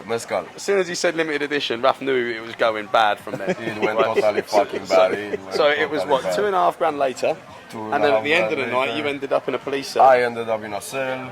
A full-on policeman jumping on his bonnet, shotgun to his face. Driving away from fucking 6 Policia Nacionales. And people say, well, why don't you get your camera out there? I bet you were scared. Well, the thing is, you can't move your hands at that point. Because you are fucked. These are the things that people don't see on social media. They only see the flash, yeah? And then when I got my car side. taken off me, right, Raph was saying to me, I'll take you to go get your car. My car got towed. And he said, I'm telling you, bro, you need to go get some cash. I said, no, it'll be card. No, they didn't take card when I went. And it's going to be at least €1,000. I said, it's not going to be €1,000. It's going to be €97. That's how much they've told me over the phone. Nah. So we're actually having this debate. We go there. I pay the guy, and it's €97, and I pay him with card. Raph's gone, excuse me, how come he gets to pay with card and mine had to be over 1,000 cash? It was the same place. Because the guy looked at him. 1,700. That they want The guy looked at him and the guy went, was it me? He said, no, it was the other guy. And he just went, me. €100 nobody cares about. When it's 2,000, then it's interesting. Literally true story. People think we make this stuff up. Yeah, sick. But this is why it's fun living in Marbella. Marbella, man. Marbella. That time when I drove away from the cops. Imagine driving away. Maybe I wasn't drunk, but I wasn't sober. He blamed that on me, by the way. I wasn't drunk, but I wasn't sober. He blamed that on me. Not one problem. I didn't have no court, no trial, no nothing. They stole €500 and bye-bye. Be on your way. Next morning they let me out. Fuck off. Wow. That's it. That's crazy, no? Yeah. Let's answer one more comment before we wrap this up, because we've got to go and meet Johnny. But you know when the trolls go on there and say that you've been in Marbella 2 minutes, you don't know Marbella. Yeah. You know Marbella after before you land, already you see it from on top. You know Marbella. People that visit Marbella don't know Marbella, do they? But we can safely say that we know Marbella. We fucking know. I mean, Marbella is very easy. Marbella is very easy. Yeah. It's everything about one thing: money. It's only about one thing. Yeah. Not so much Everything that. around the city rolls about money. And knowing the right Yes, people. who you know. It's not what you know, it's who you know. When I come here, the day before I'd met up with him, the first time I'd come here, I'd walked up and down the strip, and you know, you can kind of see what Marbella is about just from walking up the street. Shopping, fast cars, and people, expensive bottles. People getting like dressed up in the top gear, exactly. and everyone's drinking expensive alcohol. Just like that. And then over then meeting up with him the next day, and walking around. I mean, the Marbella, I just hurricane. This is like taxis. Yeah. and then meeting up with him, and then as we start going along, you see a side to Marbella that you don't see if you was a tourist, and that's because he's found his feet here, and this is home, and you can see it. Everyone loves him here. Also, Marbella is totally different winter to summer. two different cities. Yeah, I can't believe this is coming in at Winners. I think the thing is staying around the fake people. There's many fake people out here. There's many wannabes out here. Yes. And we may hang out ourselves and we have friends that may be doing different things. But the thing is, we are real. They are real. Yeah, you can find we real know what people they here. do, they know what we do, and everybody respects everybody, doesn't it? But it's sort of like everybody knows everybody. Everybody's fucking friendly. Yeah. But it's more the people that shout the loudest around here. Exactly. Not the ones. But you know what? So many. To... I've been here for 5 years, and I've seen so many people that were here with Royces, with throwing money like crazy. Last for 1-2 years and gone totally, and then suddenly you hear, "Hey, have you seen this guy? Have you seen? He owes me. He owes me. He owes me. Hey, Maximum. So it's a lot. It's crazy. Marbella it's crazy. can take I it. swear Marbella can. Oh, it can definitely swallow you up. Oh yeah. Without a doubt. But I can see why people would come here to get swallowed up. Do you know what I mean? It's a tasty hell. People come to find themselves. It can be a tasty fucking hell. People come to find themselves. It ends up costing them more than what they ever thought, and then they go home more lost than what they were. Definitely. That's pretty much how to explain it, isn't it? I mean, imagine having this and losing it. That would fuck it. Then I'd rather don't even taste it. Okay, but if we're going to be completely honest, both of us have nearly done that. Yeah. But this is... And both of us, actually, if we're going to go fucking deep, both of us has pulled each other aside, literally, while the other person's friends are in there and say, listen, if you carry on doing this, this is going to happen. He's done the same with me. Yeah. But that's why you need some good people around. And we don't agree. There was nobody a time, can handle totally life alone. I told him about something that had just gone on, something that I had replied to, or my reaction to something, and I said, fucking, they've done this, they've fucking done that. And do you know what I mean? And then he's just gone, I understand what you mean, but in this situation, you're wrong. And I was that pissed off with him. I told you about that, didn't I? I was really fucking, because I couldn't work it out. Yeah. But it's about telling somebody that, listen, I don't have to agree with you. Yeah. And that's what you need. I think that's what you need in friends. You need friends to be able to say, actually, this time, it's you, you know? And, of course. And you need to be like, do you know what? If he said that, it must be true. It makes you think more. It's got to think, oh, fuck, but one thing that was it me? I want to say, and just for people when it comes who to the don't women, understand, he warned me about them fucking months and months before. And I still do, and I bet my life that in 5 years I will still be fucking doing that, because you're the slowest fucking learner in this planet. Get fucking Fucking learn, man. But it's like this, very simple. Money don't get you friends. Money gets you people to hang around with. Yeah. But there is only one thing that gets you real friends, and that is being fucking real. Yeah. So simple. Stop pretending, stop being something, showing something that you're not. Just be yourself. The right people will come in your life. And me and Ralph used to hang out until he pulled me aside and stopped me from getting taken for over 30 grand. That somebody was about to mislead me into something. Somebody actually, not from Marbella, somebody actually from England. Wow. And when he did that, and that was because he couldn't see that happening. That was, I think, after that day. That was when we started becoming close. And I tell you why I started liking Aarron. He was training in my gym. We had said hello. Somebody introduced us, but he had that situation with some guy in the gym. The guy wasn't really a member. He was coming in sometimes. Which time? Huh? Which time? The bodybuilding guy. What, in a gym? That you didn't knock out. That you came to me and you said, bro. Dorian. Exactly. When you told him to fuck off, yeah.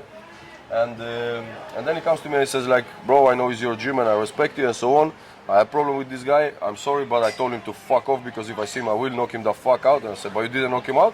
And he said, no, it's your gym. I didn't want to make it. I said, then you don't have to apologize for nothing, bro. I would expect you to knock him out and then apologize. And actually, there was another guy I fell out with, and then I went back in there. I didn't know you were training him, but you were training with him at the time, and I pulled him aside and I apologized, didn't I? Yeah. But you know what is the thing? In my opinion, everybody does fucking mistakes. Yeah.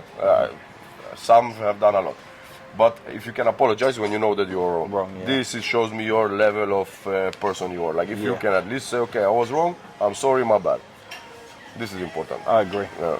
And that's not only friendship, that's in every fucking relationship. If you do wrong, at least admit it and try to do the best. I've been all my fucking life. That's why you became so good. That's why I don't really, it's not really an issue anymore. Right, you want to train either today or tomorrow? Yeah, let's try. But what are you doing now? Right now we're going to get some cool fucking shots on the bike for about half an hour. And then I'm free afterwards, so I can train. Okay, afterwards. so like how long time? I don't want to go over there and train. Where? Maybe Platinum. Why you don't want to train in paddle? Nah, I can't do that, not right now. I don't care, we can train where the fuck ever. Yeah. We can train where the fuck ever. We can train in Reebok if you want, but not later than 5 then. So like in 1 hour you can be done? I will be done in 1 hour. Okay. I know. Yeah, you good? Yeah. Yeah.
Switch that V6 for the EV, ride around my city, you should come ride with me, yeah.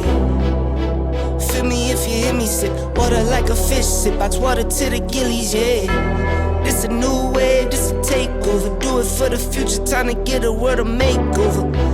Time never stops, no the timing is not, time to clean up the block. Streets been a mess, how can I breathe, smoke in the air, pure gasoline.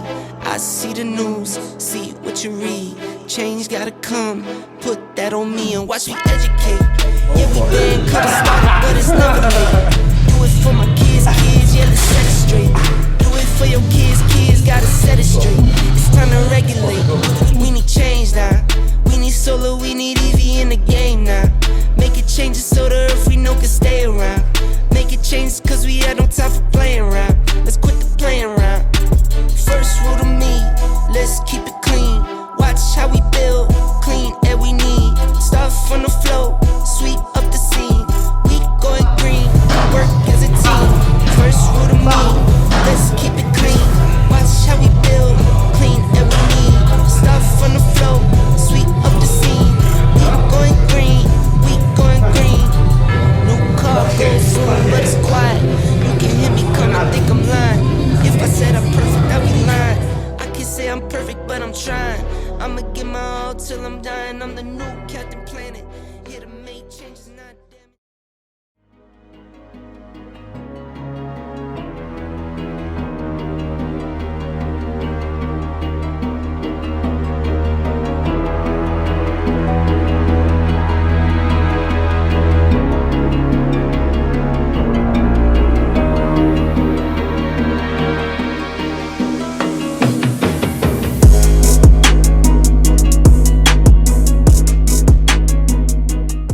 biggest thing now, the hard thing was teaching her. Now what I find the hard thing is controlling her. So teaching her patience, because as you can see, she still wants to go. Yeah. Now, even though she's not pulling, I can control her with a finger, it still takes that tug sometimes. So that's the bit I have to practice. Is it now. because the way that I'm standing is because, like, I'm at a stance, yeah? If you put your sleeve behind you. No, put it behind you. Put it behind you. Hey, it's better. Because you know if she comes to you, you just got to put it in front anyway. Now turn side on. No, the other way. So she can't sit. There we go. Gigi, sit. Sit. It's better. It's better. Now when I say the word, then put it in front. It's better. Contact. Dick. Muy bien, muy bien. Muy bien. Muy bien, Gigi. Muy bien. Muy bien. But fight her. Fight her. Make her work for it. Fight her. Fight her. Now with this one, muy bien. Release. Release. Now you can say fuck you, whatever. Give me some abuse. You got small feet, you twat. Did you protect? What? Now you see about the lead. It's about holding the lead as well, because you don't want to get tangled up. So watch. Watch. Watch. Sit. Hey. Sit. Tranquilo. Watch. Sit. Sit. It's better. It's better. Protect. Can you see that? Yeah, yeah. It's pulled there. And you think, well, I'm tangled. Oh no, because this hand, straight on this. So I'm not tangled at all. Right. I've got full control. And I'm using my back leg to control her. Yeah, if she decides to go out of control, you see that? I can use my body weight. Yeah. So all I need to do is decide whether I'm going to let this go or not. That's probably best not to, like, you know. Gigi, contact. Muy bien, muy bien, muy bien. Go on, Gigi. Go on, Gigi. Go on, Gigi. Muy bien. Muy bien. Okay, relax. Release. Release. Gigi, release. Psst. Psst. Release. Release. Release. Release. Release. Gigi. Hey, release. Gigi. Psst. Release. Release. Release. Release. Release. Release. Release. On the floor. Go down. Go down. Release. Release. There we go. You have to go into like a submissive. Yeah. She has to win. Like with that one, she had less grip, which made her more determined to get me down. Yeah. When she had more grip, I felt like she knew she had the control. But when you're submissive... But with that, she only had my fingers and they were squashed like this. And because they were squashed, I think she needed me to come down for her to be released. Yeah, because you have to be submissive. The dog has to win. So what I was taught by the dog trainers, you always allow the dog to win, even if you're playing about in the living room. She can't lose. So she has that confidence that she's always going to win. But doesn't you understand what I mean? So you're constantly letting her believe that she's the alpha? Yes. Yes. Not with me, but with everybody else, yeah. So how can you make her know that you're the alpha? She does know that I'm the alpha. But how have you made that happen? Because I've been the boss from when she was a puppy. Okay. I'm the one that gives her the commands. I'm the one that disciplines her. She knows when I growl at her. You growl at her. Yeah. She ain't gonna. So she already knows that I'm the boss. But I still allow her to win when we're playing tug of war. You know? Yeah. Push me. Contact. Muy bien. Muy bien. Muy bien. Muy bien. Good girl, Gigi. Good girl. Good girl. Good girl. Good girl. Good girl. Now you see that she's looking for me. Yeah. The moment you're on the floor, she's looking for down me. the hill. Release. Release. Release. Gigi. Release. Release. So we can have a conversation, and the moment that I feel the conversation going wrong, it's better. The moment I feel the conversation going wrong, Gigi, protect.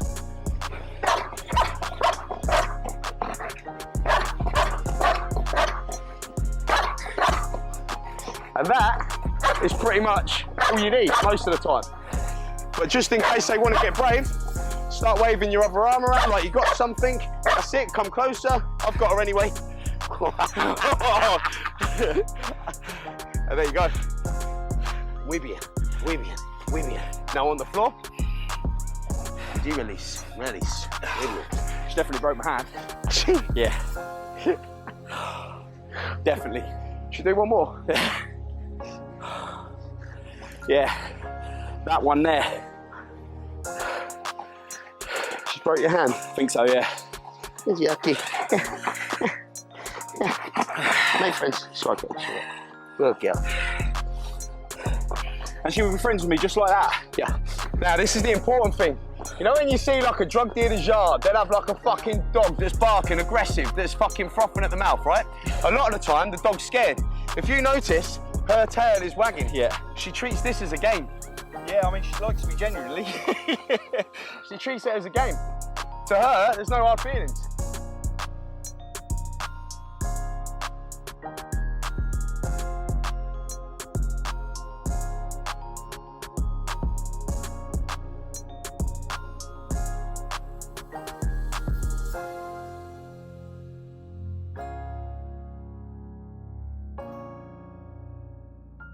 So you've been getting a lot of therapy to help you understand who you are or how to manage what it is that you're feeling. No, the therapy is for the, I suppose, the PTSD, my general problems. But it's just one of the things that we've covered with relationships, whether it's a sexual relationship or a friend relationship. But it all boils down to abandonment. Yeah. She said that, like if I'm starting a relationship, I will enjoy the relationship. I love the relationship, but I tend to think that they're going to leave me anyway. So I end up keeping my distance. Yeah, do you put a barrier up to stop you from feeling as hurt as what you think you would be? Probably, and because of that, yeah. You're probably making it happen when it doesn't need to. Yeah. And do you know what it is? Yeah. And it's like Raf said earlier on, I guess it's the people you're picking, because I was also very much like that. It wasn't the abandonment side of things. It was, I got messed over quite bad by a woman. And she'd done a number on us real bad. I had children I thought were mine. When we split up, I found out they wasn't. So from that point onwards, I done very similar things to you, and relationship after relationship failed because of that fact. I couldn't allow them to come in, but then You've got to let it go. But I was right not to let them in. Mm. Do you know what I mean? Because if I did, I'd be more messed up. So in a way, it kind of protected me a little bit more, but I was still very hurt from it all because I was the one messed up, because I lose the house, I lose the car, I lose, everything. I lose my children, I lose everything. I think my biggest problem is I just wear my heart on my sleeve when it comes to relationships. So that's the biggest problem. Do you think you give too much too quick? Yeah. And then take it away faster? Yeah. Not items, you. Yeah. Yeah, I do. But I believe I've got a lot better. Mm-hmm. I believe that I've made progress. I've done a lot of work on myself this year, a lot more than ever in my life. From the first time we was here filming to this time now that we've come over, you definitely look in better shape. You looked phenomenal anyway, but you look a lot more leaner, a lot more healthier. You look like you've got a lot of the stress that you have had, what you've been having on your shoulders has almost been lifted a bit more.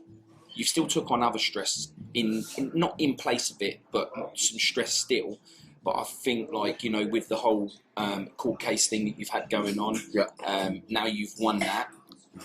Another case that you've won added to your resume. I've got one more to go, and I have full confidence that you'll smash that as well. But I feel like that you are coming into yourself a little bit now. But I think you've got to accept the goodness that's come from this and push forward in the positive, and try and let go of some things that you don't need to hold on to. Yeah, emotionally. absolutely right. And that's what I'm working on at the minute. Yeah. And I'm making progress. Yeah. The things that I'm letting go of. I mean, I go quiet randomly throughout the day, every day. And I have a mixed thoughts, mixed emotions. Sometimes it can be about a relationship, past relationship. Sometimes it can be about a past incident. Sometimes I'm creating scenarios in my head, but I just zone out. And sometimes it can take me for the whole day. That's, I suppose, the bit that the social media doesn't see. Yeah. And that is, you know, like I said to Raf earlier on, and I said to you at the very beginning, you said, why me? And it wasn't a case of like, why you? It's a case of what I saw in you that was different from everyone else. And I explained this to you before, off camera, how I see you more than how the internet sees you. And that intrigued me to find out if I was right. And I was. Well, how did you know that I wasn't fake? How did you know that I wasn't talking shit? How do you know that everything wasn't staged when you were last here? Because people are going to ask that. Of course. And I'm intrigued, actually. That's a genuine question. Yeah? Okay. I wasn't due to meet you until the day after I met you, right? So I flew in, yeah? Yes. I was supposed correct, to meet you the day after I officially met you. Yep. You was having lunch in your place, which you were doing without acknowledgement that I was going to stumble across you that day. So you were already living your real life because you was there with one of your best friends. Yeah? Living your natural life with your best friend. You're not there to impress him. He's not there to take you for a fool. He is your friend, and you two are having dinner in a place where you know. Yeah. So how do I know that wasn't staged? I know because there's no way you would have known that I would have bumped into you, because I only bumped into you because I saw your car and I called you. So that couldn't have been staged. So that's factual there. Yeah? And that And we had a good laugh. People that watching, was an didn't we? epic night, right? Yeah. None of that was staged. There's no way you put the drunk geezer there trying to chat up a bird. I put that video together, by the way. I haven't posted it yet, but I put You that together. have to put it. You have to post it. I didn't know whether to put an emoji over his head or not. I think. Just go a cappella. Wear the shame. Yeah, wear the shame. Wear the shame. You know, guy, you need to stop drinking because it doesn't work for you. It does not work for you. All right. Yeah, that was a real. Okay, so that was that. Was a real. Then the next day, Yeah. you done the things that you do.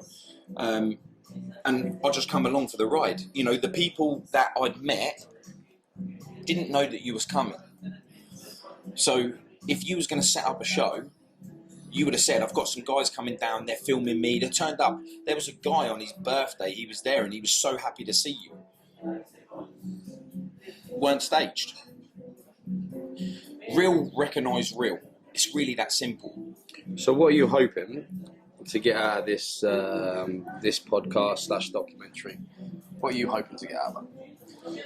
I want people to see a number of different things, right? So I want people to see the real Aarron Lambo. Yeah, what is making him drive? It's not. You're not showing off. You've not come from anything of a background which puts you high up on a pedestal with finances coming out your ass like a trust fund. You haven't got none of that. Yeah, you've been a criminal. You've been in prison. You've been just like all of the other people that are out there, as natural as anything. And when you was the PC dickhead and you was filming yourself with the police, that made you hit the mainstream faster than anyone that I know. People loved you. And then when you started coming from Aarron Lambo, PC dickhead, and started becoming the businessman, you started seeing some haters, yeah? Right or wrong, yeah? I heard it the other day, someone posted, get back to your training videos, you can see money's gone to his head. I never stopped doing the training videos. If you look, they're every fucking week that I still do, and I'd like to add, for free, and I don't have to. But where does the money has gone to his head bit come from? Just because, or Your mates have left you now. Clearly, money's gone to your head. Stop there. Stop. So because I've had a disagreement with somebody, which you don't know what about, you don't know the details, nobody does, and I drive a nice car, it must be because of money. Do you see what I mean? It's just like everything is money. It's visual. Yeah. Everything is visual. They see what they want to see. Mm-hmm. And this is what I wanted. I wanted the difference. No doubt I'm probably going to get people that are hating you on all your platforms say things on here. But that's life. You could... a guy who has recently given me some wise words told me, yeah, you could walk on water and people won't be amazed at that. They'll hate you and turn around and say, the reason why you're walking on water is because you can't swim. Mate, I could fucking send a pallet of food to a proper in-need place in Africa somewhere, and I'll get somebody saying, what about the vegetarians? What about the ones with nut allergies? There'll be something. Mm-hmm. You can't please everybody. Mm-hmm. So what I'll do is I'll just be me. The only thing I am worried about, there's two things I'm worried about.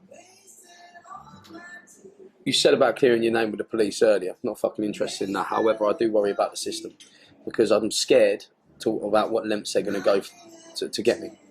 If I got pulled over, this is what I was saying. If I get pulled over in England, what what's to stop a police officer putting something in my car? Nobody's going to believe me, and it's not mandatory for them to wear body cams. The second thing I'm worried about is not the idiots from my past, the ones that make the threats, and there is a select few. I'm not worried about them. What I'm worried about is myself bumping into them. Now that isn't a statement to try and make me look tough, Paul. What I'm saying is, I know me. And I know if I'm at a service station, if I know I'm in Nando's, if I know I'm somewhere and I see them before they see me, there's certain things that they've said, in my opinion, you cannot fucking go back on, right? So I don't trust me. Talking about my children. Thought so. There's certain things that there's no going back from that, right? Yeah. So what I do is I will take myself out of that situation. So when, I think I've said this to you before, when I'm in Kettering where my business is, we've got Mental Monkey, we've got Sexy Monkey, we've got the headquarters, the factory, we've got the gym. I only go to them places. Yeah. I will give a member of my team the car keys to go and fill my car up with fuel if I need it. I refuse to risk bumping into anybody at the petrol station. You and can this say, isn't through fear. Let's get no, that it is. straight. No, it is. It's absolute fear that I'm going to lose everything I've got. It's not through fear of them. It's through fear of what you'll end up doing. Well, yeah, it's not. It's in fear for losing everything that I've got. Mm. Can't go around. I mean, listen. I could be big bollocks and say, yeah, when I see you, I'm going to smash you up. I don't know whether I'll smash you up or not. I don't care whether you're a fucking ninja. Or whether you're the nastiest football hooligan in the world. Everything in this life is 50-50. Mm-hmm. You could slip, I could be lucky, vice versa. So it's not a statement for me saying, yeah, when I see him, I'm going to do him. It's a statement me saying, I know me. Mm-hmm. And if I'm in that situation, I'm going to do whatever I can and use whatever I can to get the quickest and fastest fucking result as fucking possible. Mm-hmm. And I'm going to do that. Because there's certain things that I can't let go. So, and when I do that, I will lose everything immediately. That's it all gone. So what I don't want to do, so I'm scared about that. So I want to take myself out of that situation. And that's why I'm here. So when people say run away to Spain, absolutely I did. Because I ain't losing what I got for you. I'm not doing it. I'm not doing it. But when I go out of town, when I go out of Kettering, even to like Northampton, Birmingham, fucking London, Manchester, Liverpool, Scotland, it's nothing but fucking love. Nothing but love. Ireland, Wales, it's nothing but love. Any town, any club, nothing but love. So you could say, well, why do you take security with when you go to clubs? I take security so everybody has a nice time.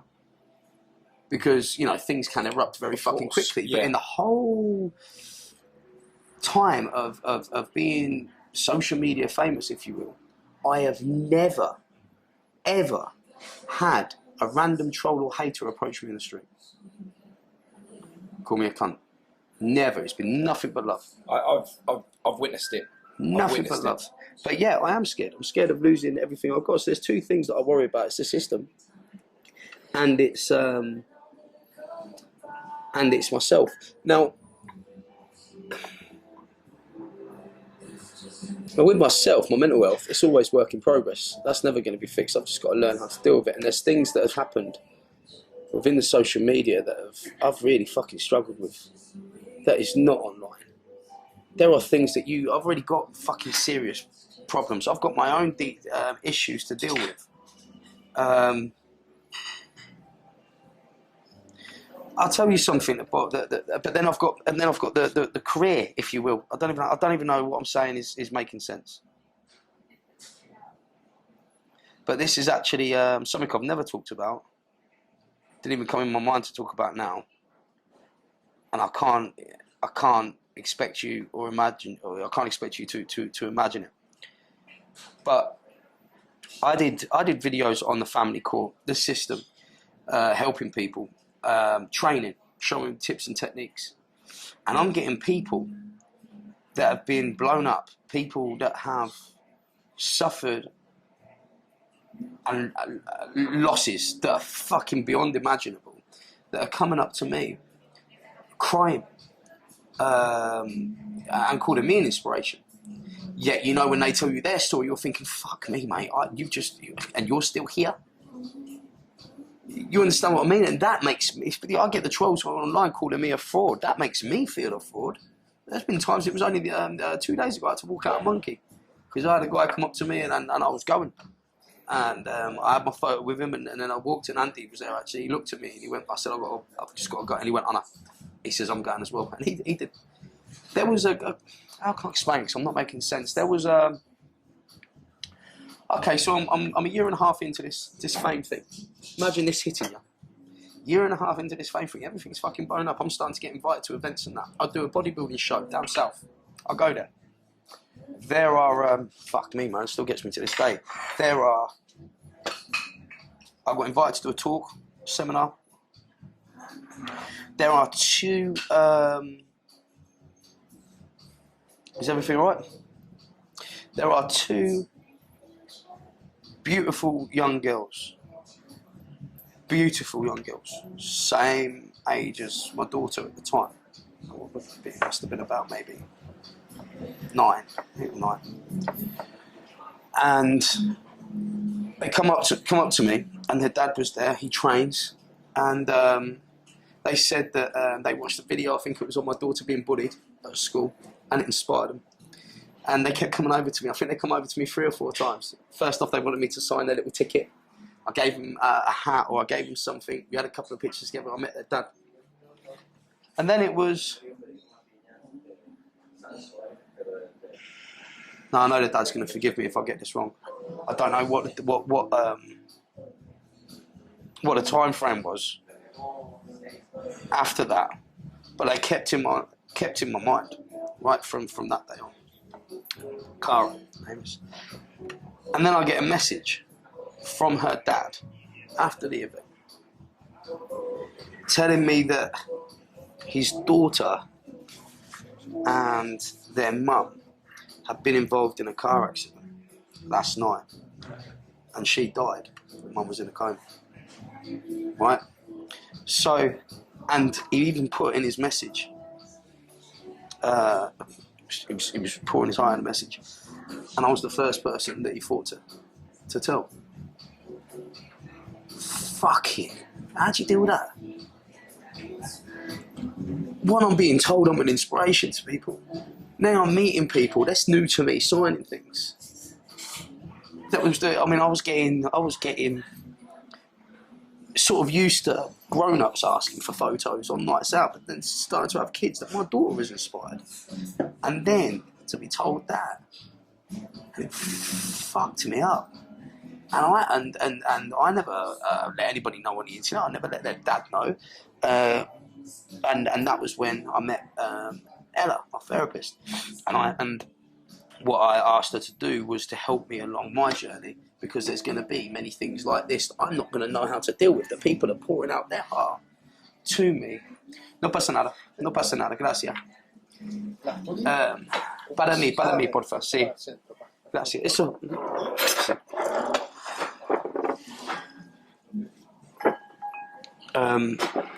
There are going to be people that are going to be sharing their stories with me, and I've got to work out how to deal with that. Did I tell you one about the soldier? The award I got? No. So I get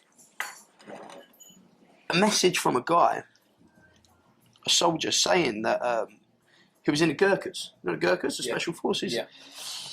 Warrant officer. He was about to do something very silly. And he wrote a letter and everything to his family. And, gracias. Okay. Gracias, amigo. And he wrote a letter to his family, and he got discharged from the army on medical grounds. The army's all he knew. And he watched one of my videos about not giving up, so he decided not to do something stupid. He decided to research stuff, and he got his job back after fighting with the army from watching my video. Right. I haven't been to war. I'm medically discharged. He's watched one of my videos. He's got one sentence out there, and he's decided to study, fight the forces, and get his job back. Okay, he went back part-time, but he got some sort of life back, right? He invited me to the Special Forces barracks in Folkestone, Gurkha barracks. So I go there. I'm guest of honour at the officers' mess with the mayor. Year previous, I'm all over the internet for PC Dickhead. Now I'm having dinner with the mayor. Imagine. So that's already a shock to me. Yeah, I know that feeling. I'm having a fucking joke with the mayor. First off, I'm asking him, can you be a mayor with a criminal record? I've got ideas going in my head and everything, right? And I've got a kukri. A kukri is the Gurkha's knife. They only draw it if they're going to draw blood. Yeah. And it's purple, so it's given to you by another officer, right? And it's there. So we're talking about it. We don't know why it's there. So they go through and then they do a presentation. I'm on an army barracks, Special Forces barracks. We've got the 22 SAS there too. I'm not allowed to take pictures of them. And with the Gurkhas, they've got all of this magnificent food out. This warrant officer, the one that's invited me, has gone up and done a speech. And he's now said a story.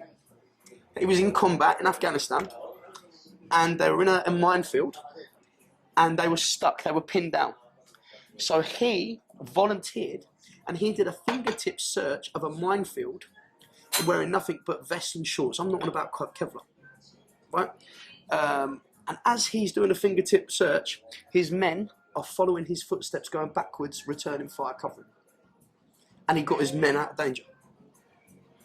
He got awarded that kukri for what he did. And he stood up and then he said about the silly thing that he was going to do. And then he said, now I'm awarding that kukri to Aarron Lambo because he saved my life. Imagine that hitting me there. Because I'm in depth in this story. And then all of a sudden, bang, I'm like, what? Already I'm crying from the story, right? And I'm like, no, I don't want that. But of course, you've got to accept it, right? These are the levels of shit. Not shit, but the levels of stories and emotions that I've had to go through behind the scenes. And there's more. Just when I was in court the other day, I was on a lunch break and there's a homeless guy walked past, Aaron. I said, hello, mate. He said, yeah, I recognise you on the internet. First thing he had to say to me, I'm not a crackhead, I'm not a drug user. I said, bud, I never asked you. First thing he's saying to me, I'm an ex-squaddy, actually. He said, I've just been through a bad time. He said, but I'm trying. And within seconds, he's telling me this. And then the first thing he's saying to me, he's still got the McLaren. And I'm looking at him, and I've got things going through my head. I've got to be back soon. I went down, I said, bud, listen, I've got no money. Cash on me. I said, but you hungry? That's always a telltale sign, right, to see. And he went, I'm fucking starving. I said, come on, let's go get some food. So I took him into Five Guys. He wouldn't go in. Can't go in there, mate. I said, why not? He said, Chelmsford, they won't let us in. He said, they banned me from the local toilets for brushing my teeth. He said, I'm homeless, they won't let you in. I said, mate, come over here. He said, they won't let me in. And I don't want to embarrass you. Now I'm angry. But if we're paying, you're a customer. Yeah? So we go in and sit down. I walk in. They look at him. They're about to say something. Then they look at me. Oh, Aarron Lambo, how are you? I said, I'm all right, bud. You? Yeah. We're just going to sit here. Is that good? Yeah. So I got him some food. I asked him some questions. Told him, asked him, but he said he's got a daughter he doesn't see. She's in Spain. I said, do you have contact with your daughter? I choose not to because I don't want her mum and her parents to know that I'm on the streets at the minute. And it's her birthday tomorrow, actually. So what was she? And then he starts telling me that she's 6 years old, 7 years old, but she's madly into chess.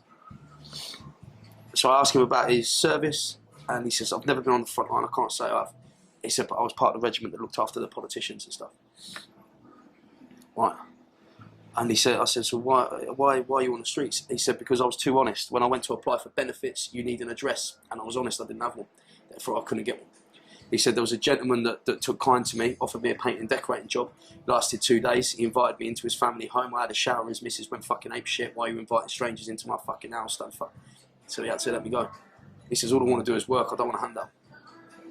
As he's talking to me, and then he keeps going, listen, but what's it like in Marbella?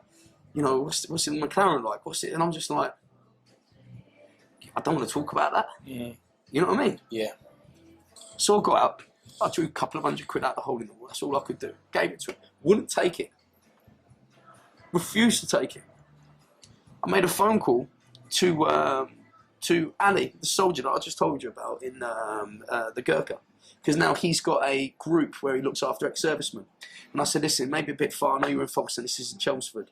But I've got a soldier here that maybe needs some help. Clean clothes, whatever. And he says, yeah, get his number. I'll deal with it. And you know, when I tried to give him that money, he said, what you just did for me there is worth more to me than cash. He said, I just want to work. So then we've organised to get him some mental culture stuff. But this is stuff, I'm not gonna get the phone out, you know, and give somebody a sandwich or a burger. Yeah. I don't do that. But then I don't sit back and watch comments that come up, and it does fucking get me. Nothing but fake. Money's gone to your head. Looky, you don't fucking look after anybody but yourself. And I'm looking at these comments and thinking, you ain't got a fucking clue about, you ain't got a fucking clue about me.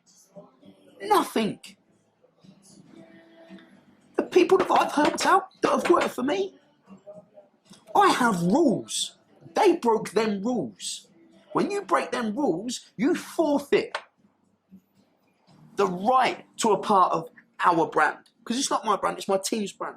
When you put us at risk, you forfeit the right to be a part of us.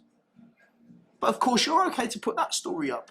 And I'm limited to what I can defend myself with. Yeah. And you truly are limited. But these people, they've been caught making crack cocaine in my fucking business premises. They've been caught stealing. They've been whatever they've been doing to make them go. Who the fuck are they helped? What lives have they fucking changed? Nothing. All they want is to pick a fight with me, to build a following, so they can earn money off the back of it. That's fucking selfish. And some of the followers, which are good followers, but they just get manipulated into this bullshit, are tricked by that. Social media, brother. But people don't understand. People are fucking doing stupid things, pranks, to try and build a following, to get what I had. It happened by accident with me. But people don't understand the fucking responsibility that comes with it. The emotion up, because you can't help everybody. Imagine that little girl fucking besotted with her, he keeps in contact with you. Bang, gone. Her dad did the bravest thing ever. Bravest thing. Donated her heart. Right? And then who he donated the heart to, he ended up listening to the heartbeat of the person that needed the heart. I don't know if I could do that. They actually passed a law, I think, in Parliament under her name.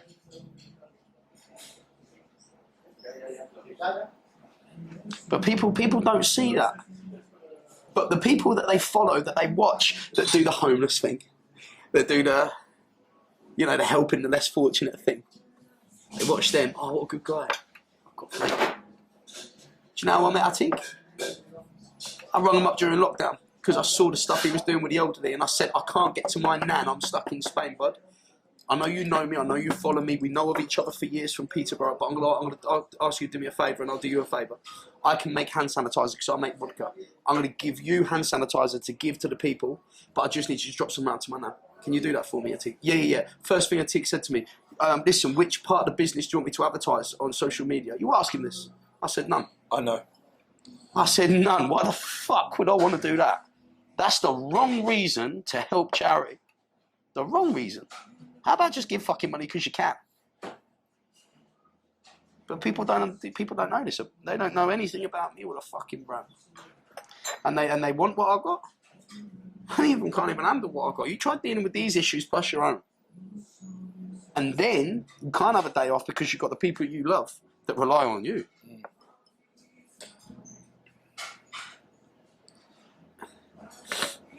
And this was when you said to me, Supposed to be a quiet meal. no. When you said to me, pass that over. When you said to me, what do I want out of this? And that is exactly what I want. I want people to understand that through diversity comes great responsibility. And because of that, emotional attachment, emotional detachment, if that is out of words, but you understand what I'm saying, don't you? It's being able to separate your true feelings from business when people rely on you is impossible. And because of that, you put your own feelings on the back burner, which comes with secret stresses. Secret stresses that are so entangled with People think the people in my videos, fuck was that? There was no need. Avani. People think that the people in my videos are the only friends I've got in the world.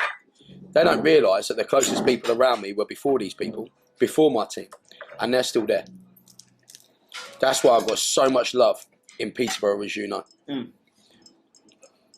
Whether it's from the Muslim community, whether it's from the Albanian community, I've worked with them. I've done security with them. We have been fucking tight through whatever. I get nothing but love in the roughest areas. Not because I'm Aarron Lambo, because I'm Aarron Lambert. Because they're proud. The people in the videos, okay, some of them have come, some of them have gone. And the ones that are there now, I am actually very close to. But they're not the only people in my fucking life. It's amazing what people watch and what they believe. The conclusions they come to. And this is the poison of social media and the make-believe of Chinese whispers. Once it's there in black and grey or picture format or small videos, it's crop chopped to exactly however you want it to look as you send it out. The you that people think they know. And I saw through all of that.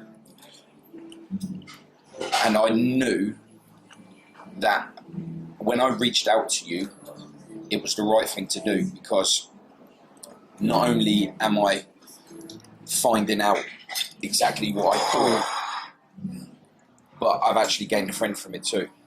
Oh, absolutely. I like you and I've got a lot of time for you. I've got a lot of time for you. Everything that you're doing, everything that you're standing for, like I said to you, I'm going to help you along. Why'd you take it out for? Oh, it's not that, well, don't share. I wouldn't fucking share. I'll take it. It's not like that awkward. Was watching Jamie cut up half a black pudding. I was going to share 100 No, yeah, but you're not sharing, so I'm going to take that anyway. So you see, just have it. That was only the littlest one, so it's good. When you hang. Yeah, but you liked it, didn't you? Take your bit then. There's no. It's like that walk of moment, when there's one left. Fuck you, mate. I'm not having it. No, I like everything you stand for, and I told you I'll help you with it, and I mean it as well.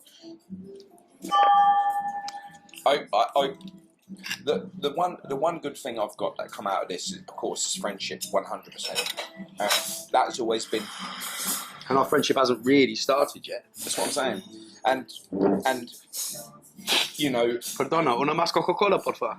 Normal, gracias.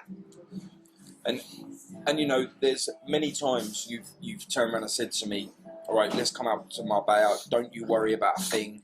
I'll sort it. And I've said to you, yeah, you've refused every time. I have refused. I've refused because I don't want our friendship based upon that, and I wanted to see you see me for the person who I am and not for what I can get. You refuse to let me pay for any frigging meals, though, even though I've tried. By the time I've got the cash out, you've already fucking paid, and you know, Speedy Gonzalez. But like, you know, and I'm glad because we've both been able to see who we really are as men, as people, and the fact that also is you're a man of status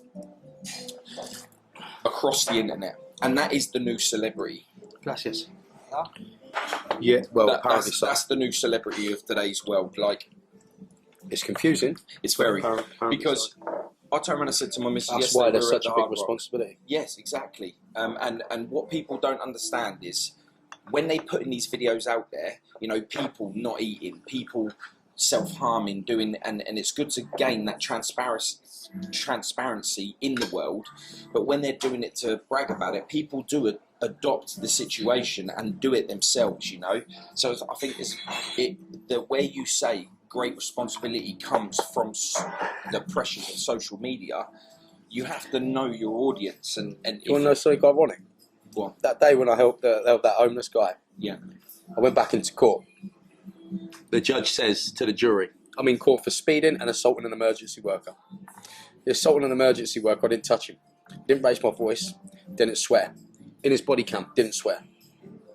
And he put in his statement he was in fear for his life. And you don't need to assault an emergency worker, touch them in order for that to be assault. You just have to make them feel in fear for their safety. That's what the new law that was passed said. That's what they tried to do me for. Just because I questioned the camera footage, the speeding, because I wasn't speeding. I approached the car and I said, show me the camera footage. And that was intimidation, apparently. That's when they drew the tasers. That's the camera footage you see. The jury were told by the judge, do not Google Mr. Lambert, do not have conversations about Mr. Lambert outside of court because it could give you a biased opinion. The prosecutor then says, has a weak case. Because they've got a weak case, they openly say in court they've got a weak case. That's why we want what's called a bad characters report. The judge grants the bad characters report. What's the bad character report? They can handpick previous charges, no matter how old, that are completely unrelated to the case, and YouTube videos to show to the jury. What about good characters? I just took a homeless man for food, No right? At dinner break. No one cares. So I know I'm coming in, and now I've got to sit there, and I've just got to watch them show videos of me getting arrested, and not explain to the jury that I was released without charge. Free lifestyle, right? But I was released without charge because the only reason why those videos were up there, because I posted them, because I was released without charge. I was in the right. But what they've done is they posted them, showed them videos, and the judge approved that. And when I said, well, if you're going to do a bad characters report, how about a good characters report? How about the charities that I've helped? How about anything? And I was told to shut up in front of the jury. The jury were then told to go out and dismiss what I just said. And I looked at the judge and I just said, this whole case is one-sided and it's a joke. And he threatened me with contempt of court, and I just went, mate, there's nothing you can threaten me with. And when I sat back there, the jury found me not guilty of everything. But imagine, so 1 minute you're doing something good, not for any other reason apart from because you want to. Actually, when I did make him take, and I had to make him take that £200, he said that's way too much. No, thank you. And my answer was, bud, you watch my lifestyle, right? You've asked me nothing about my car, about what it's like in Marbella. You think that I can meet you, hear your story, spend £200 on a bottle, but I can't help somebody with 200 quid. Look at these social media people that are all over, the Only Ways of Essex people, always partying in Ibiza or whatever, buying bottles. You can buy bottles. What about helping somebody too? Because that's the first thing that's in my head. I can't justify buying them bottles and then somebody that fucking needs it. I can't justify it. Can't justify it. That's why I say the power of social media. Half the people that express their riches via pictures and videos and clubs and this and that doesn't really have a pot to piss in. Now, do you know Tommy Mallet? Mm-hmm. He is an Only Wears Essex guy, and he openly admits in one of his podcasts with someone that you've done a podcast with that he couldn't even afford to run his car. He couldn't do nothing, but he had a Aston Martin, I think it was, he said. He had a £75,000 watch, couldn't even afford to live, couldn't afford fuel for his car. And his dad had to sit him down and turn around and say, you've got to stop living like you're a millionaire and start seeing what it is. You've got a £75,000 watch on there, sell it. Now he's a multi-millionaire. Yeah. Because he started thinking about what it was he was doing. I had the same when I started the competitions. Didn't realise the laws that I had to abide by.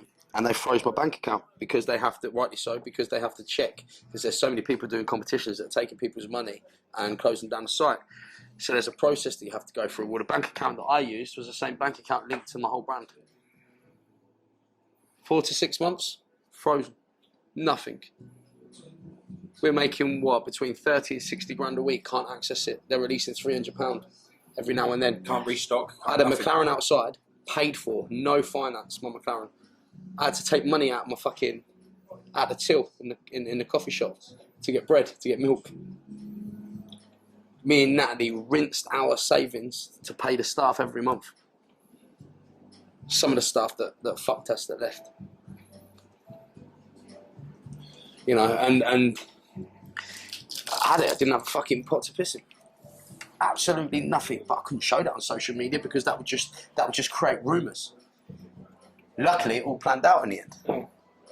And we're now good, but that was a wake-up call to me. Now I'm a lot more frugal with my money.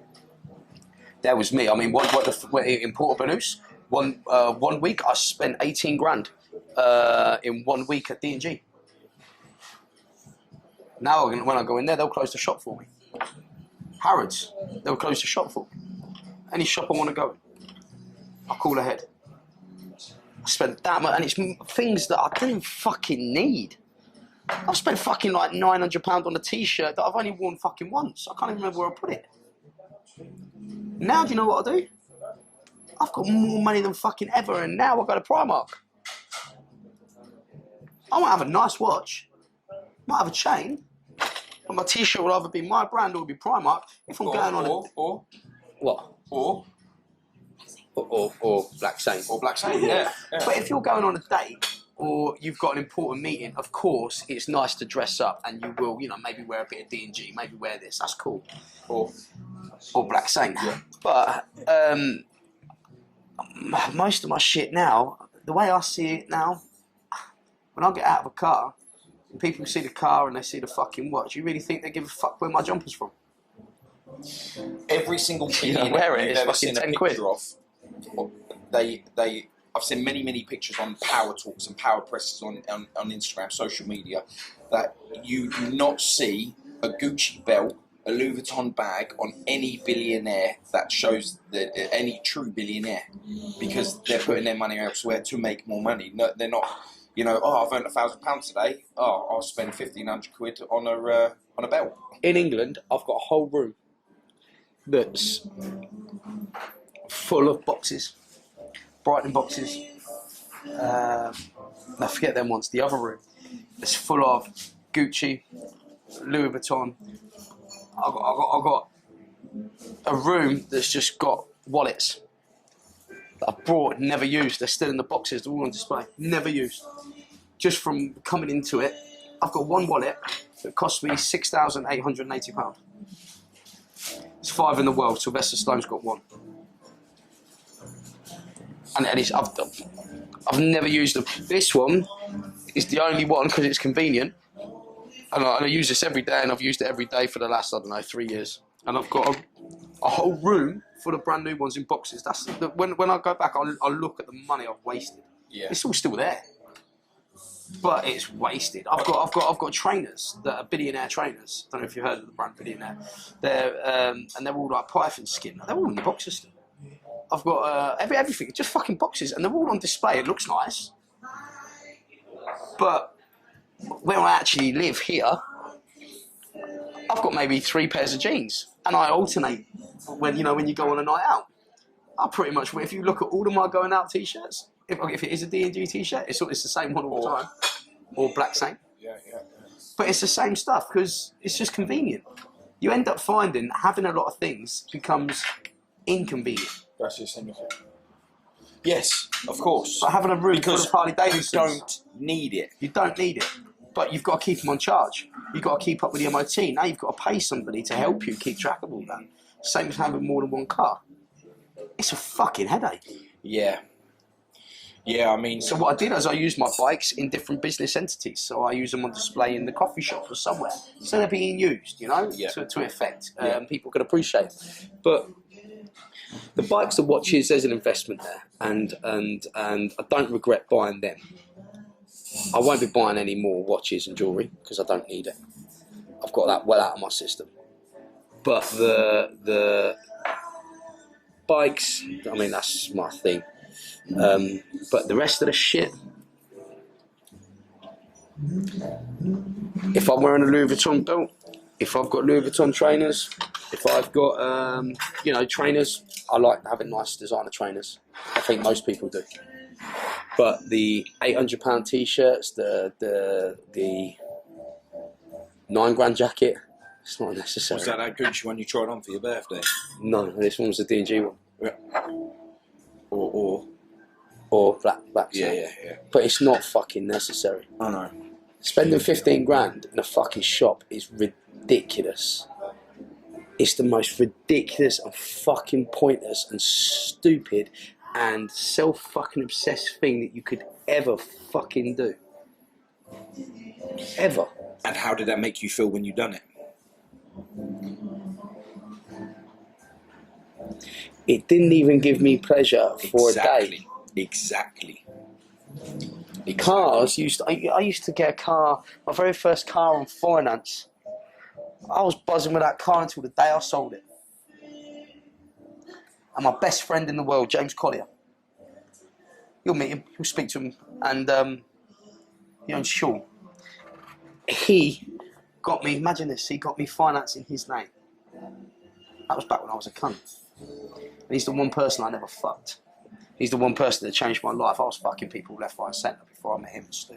Yeah, we heard the Amsterdam story. Well, he really put trust in me. And that car, it was a Volvo, R design. Fucking loved it. The McLaren, after a day, it's gone. The buzzer's gone. I've left it outside for a week while I've been in England. You've seen the state of it. Yeah. It's shit. It's covered in shit. I don't respect it. I just drive it. I don't realise what I'm actually driving. And I watch people in the harbour and the port that are looking at it. And there's grown men, middle-aged men, elderly men that would spend a lot of money just to be able to test drive one. You see them experience days. And I've got one, owned, no finance. I don't fucking appreciate what I've got. I don't realise what I've got. I'm still fucking, because you've seen me zone out on things, I'm still concentrating on things that I haven't got instead of the things I have. Yeah. That's what I'm learning about myself, and I'm trying to change. But, like me, the things you want are not reached by money. No. Everything you want, and I feel this, is free. So why can't you get that, but you can have everybody else's dream? It's free, but it could cost you everything. Now, I get more fucking pleasure and more of a buzz sharing my lifestyle with the closest members of my team. When I see kids that want a picture of my car, if I'm here, I'll go outside and I'll put a kid on the bonnet. Take a proper picture. Get in the car, you say. I've said Yeah. Get in the car. Well, no, I don't go around telling kids to get in my car. Let's clear that fucking right up now before that's get edited. I do not do that. I know you say edit. And you also say get in the car. I don't say that. I don't say that. But I use it because I've got it. I don't give a fuck about it, but they do, so fucking let them use it. But the thing is, it's something like that you don't realise what you're doing is creating a dream for a child. Exactly. And more people should do it. They really should. Exactly. You know, But I do get more of a buzz out of sharing things with members of the team because they don't earn what me and Natalie do. They earn good. They fucking earn it, and I suppose they share the lifestyle. But I love seeing it on their face. I love it. That's the buzz. But the cars, like I said to you, the enjoyment out of it. But the only personal enjoyment I get now, actually self-enjoyment, that's not my kids, is the bike. I see that. I can see that. Because I'm just either when you're riding the pack with the brothers, or you're on your own. There is nothing better than feeling the freedom of a bike. This is something that I've experienced myself. But seeing your true passion for a family you never knew you had, to be a brotherhood of men. Are you talking about the club? I am talking about the club. And I think the reason why you love the club so much is because you know that you're never going to be abandoned by a brother.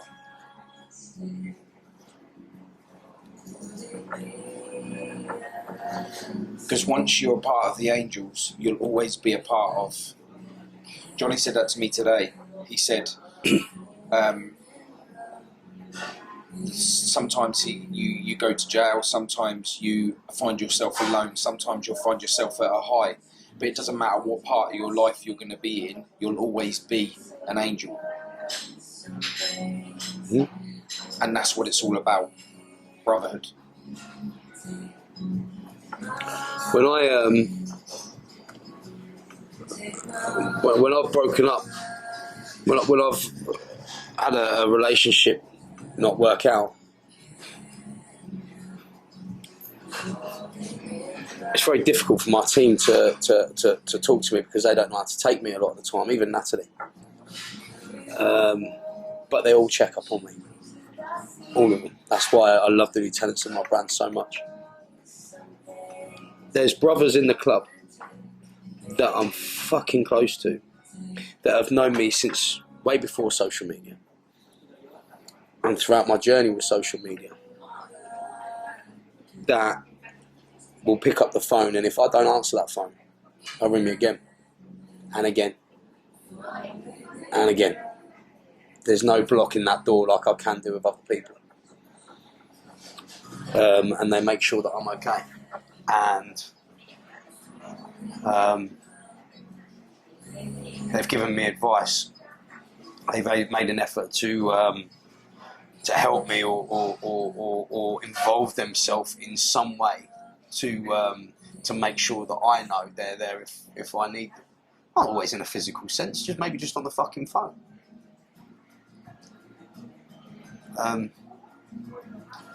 No abandonment. Yeah, there is no abandonment of that. I think that's why you love it so much. Makes sense. Tell Ella she's sacked. Yeah, there's no abandonment. Brothers for life or family. Yep, it's true.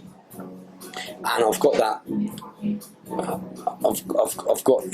You're never going to click with every member because there's good and bad everywhere. But the members that I've got that with. Right? I've got that with Johnny. I've got that with Lee. I've got that with Mick, with Clark. I mean, I'm going to miss names out. There's so many. MC Arturo. I've got that with them, and it's something that I cannot explain to you. It's got nothing to do with money. It's got nothing to do with fucking status. Absolutely nothing. Real recognise real. I say it all the time. Mm. When you are a part of something that's laid out for the world to see, Angels, HA, MC, it's laid out just like your life is laid out. It's publicised how they want it to be. So over time, you come across so many people that want to label you, that want to use you, that want to have the knowledge of statement that comes with you, comes with them. So when someone real comes along and they don't jump at the opportunity, like, I'll pay for you to come over. No, you won't. I'll do that myself. When an angel comes in and you're not using them and you create a brotherhood, you have... No sé, para. They know. They know. They recognise it. It's real. Mm-hmm. You can't hide that. You No. can't step away from that. That's why there's a process. Wow.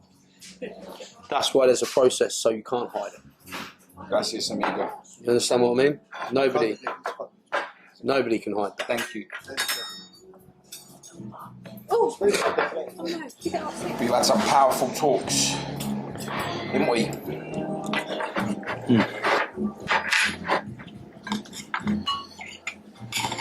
Yeah. Even got me thinking. About what part? About what part? A lot of it. All of it. The brotherhood thing that you said about the abandonment makes a lot of sense. You never really noticed that? Well, Has that helped you understand? yeah. Yeah.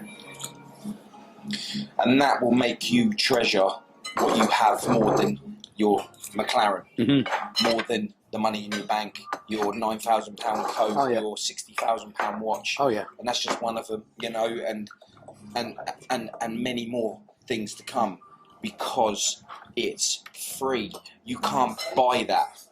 You can't buy that security. It's free, you can't buy it, but not everyone can have it. Exactly. So it becomes priceless, but so valuable. Yeah. It's true. I'm having Ella's job, mate. Almost mine. Saying that she gives a call, brother.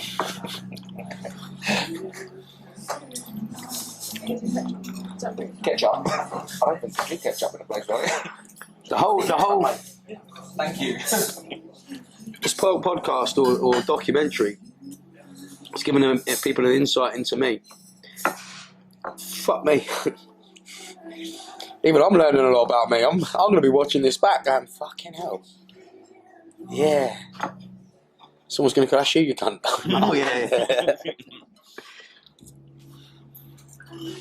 And that is what I wanted from this.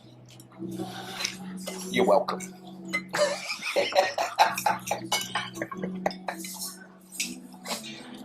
It's been a fucking busy day today, hasn't it? How about the best day, mate? You just got you didn't go on a boat. Oh, yeah. This better be the best fucking podcast / documentary you've done today.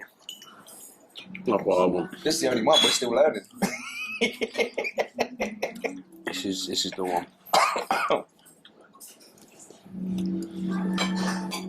No, I think this is gonna help so many people. It's gonna be explosive because a lot of people think that they know something. Avani. Wait. That was me. So you've thrown things twice now, and now you're Yeah. fucking just... Sorry, guys. Yeah. Yeah, I am so sorry. She's just crazy. Yeah. Literally. Mucho loco. The knife is over there somewhere. Be calm.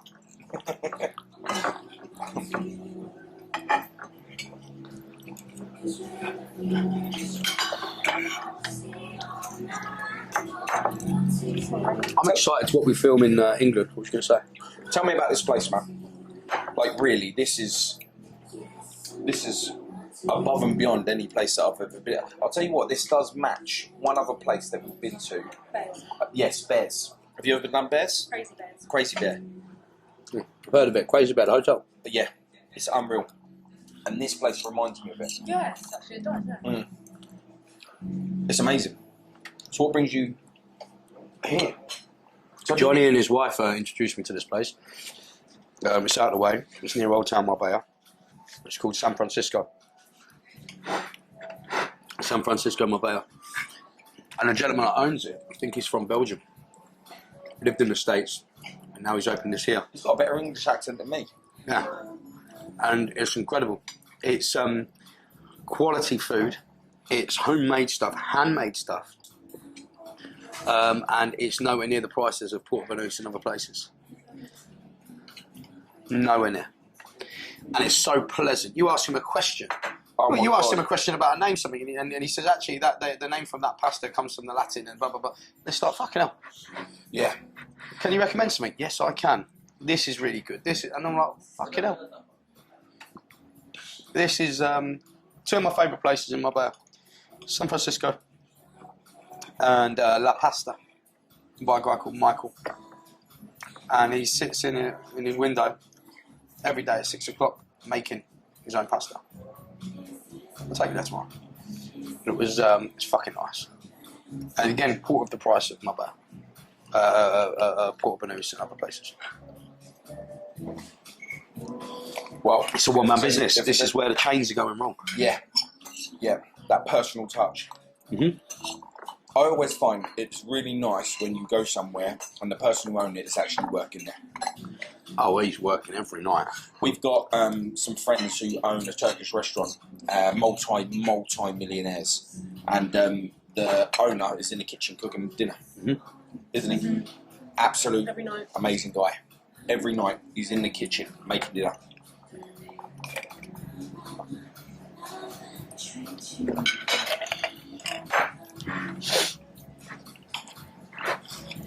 And he's nice as anything. You wouldn't even think he was a millionaire, would you? He looked like Mario. This is my spot. We're talking about your restaurant on camera. Okay. Thank you for that. I was saying that Johnny introduced me to this place, That's right. and I was saying, come round here. Yeah, come round here. I was saying that you get a recommendation like you've never had a recommendation in any other restaurant, and you know everything about everything, even when it comes down to the origins of the names of food. Yeah, I was saying You're that from Belgium, lived in the States, and now... And now I have the restaurant here. Yeah, and I've never been to such a high standard of place that has such kind of welcoming, and you're going out of your way to making us feel, turning the music down so we can do. No, not many people would do that. I can tell you something as well. I've been here once when he wasn't here, and his staff are a credit to him too, because his staff kept that level of service up. I was actually watching, and they kept that level of service up. No, I did. They kept that level of service up without you there, and it's. I come here all the time. Oh, I saw you tried the calamari. But it's He liked it. Yeah. Everything is homemade, so everything's from scratch and everything's made at the minute. So I hope you're enjoying it. That's the first time I tried pulled pork spring rolls, and I ate them. So if I've eaten it, trust me, I liked it. But I So told it you was this very, is very nice. one of two places is my favourite places. I told you about the other place, La Pasta, Yes. which I said you really need to try. And I've told Michael, the owner of that, he needs to try this, but I cannot. Because Michael asked me, he went, hey, you said you've got two places. I said, mate, I'll be honest with you, I can't decide between you two. It's that good, both of you. And it's quarter of the price of what you pay in Puerto Banús. Better quality. And better quality. Yeah, the quality is the quality from the standard of the place, the standard of reception, the help that you've given it's all 5 Oh, stars. it's lovely, isn't it? Well, Yeah. I appreciate it, really. I mean, the spring rolls are an example. Most people put a lot of vegetables and a little bit of meat in their spring roll. We do the opposite. We Yeah. celebrate the Yeah, celebrate the I meat. think that's why I ate and a it. little Yeah, bit of- yeah, that is good because that's why I ate it. Because I'm not a vegetable person, but yeah, I appreciated that. Glad you enjoyed it. And the meat's well. Yes, yeah, definitely. Perfect. Thank you. Thank you. Thank very you much. so much. Thank you. You're welcome. Dude, he sat down like a proper, put one hand behind his back like a gentleman do back in the day. Yeah, it's nice, isn't it? I felt like I stepped back in time. It's like the old guy at Cappuccino, Portofino. He loves you. He loves me. Yeah. He fucking loves me. He loves me too. He comes over and gives He me a said, cuddle, "I gives love me a you." He kiss. said, "You're Aaron's family. I love you the same." Yeah, I think it's because he realised that I was Aarron Lambo from Wish. From where? Wish. You see it as home now. Spain, yeah. Not where I live, no, but Spain. You can't walk away from it. No, I'm not now. This is the first fight mentally that I'm not walking away from. Forcing myself to stay there, and no, you're right, it won't be. But the things that I've learnt along the way are certainly going to help me. Very much so. There was something. My biggest regret, one of my biggest regrets, when it comes to my brother, is trying to make him be the person I remembered as a child. Not realising until he died that he couldn't have been that person ever again. Because from A to B, he was damaged. So that person had changed. Not because he wanted to, but because life changed him. And there's no reversal on that. And I never see that. I didn't understand why he kept just not being that person that I looked up to as a child.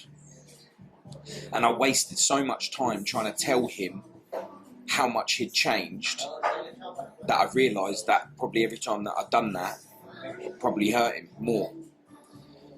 So I should have accepted the change and moved with it and understood it. But he had to die for me to do that. And I promised myself that I could never ever make someone go back to the way that they was, because they're no longer that person. Now I can help guide them to understand their true potential, and hopefully they find themselves to a point where they can see their true self still amongst all the pain, and they haven't got to hate what they have become. They learn to live with it and love it. Now all of that, it's all self-heal. There's nothing that I can say, somebody else can say, or anything. You have to accept that as a person to a point where you understand that you're no longer that person anymore, and it's okay for you to feel these new feelings, but it's for you to understand them and to grow with them and not fight them. Because as long as you're fighting them, you will never accept who you are becoming, which is in turn a new person, but a better one. I'll say that last bit again. Yeah. I'll wait for it. Go. In turn,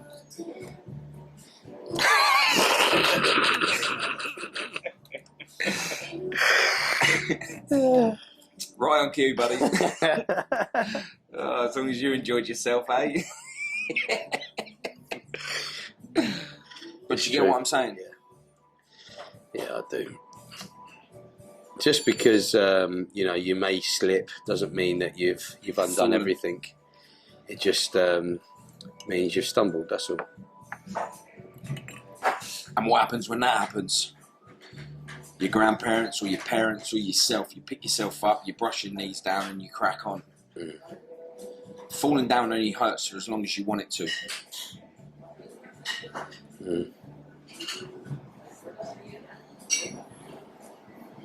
Been quite a deep evening. I like to go deep. Ask her. Very deep. I used to.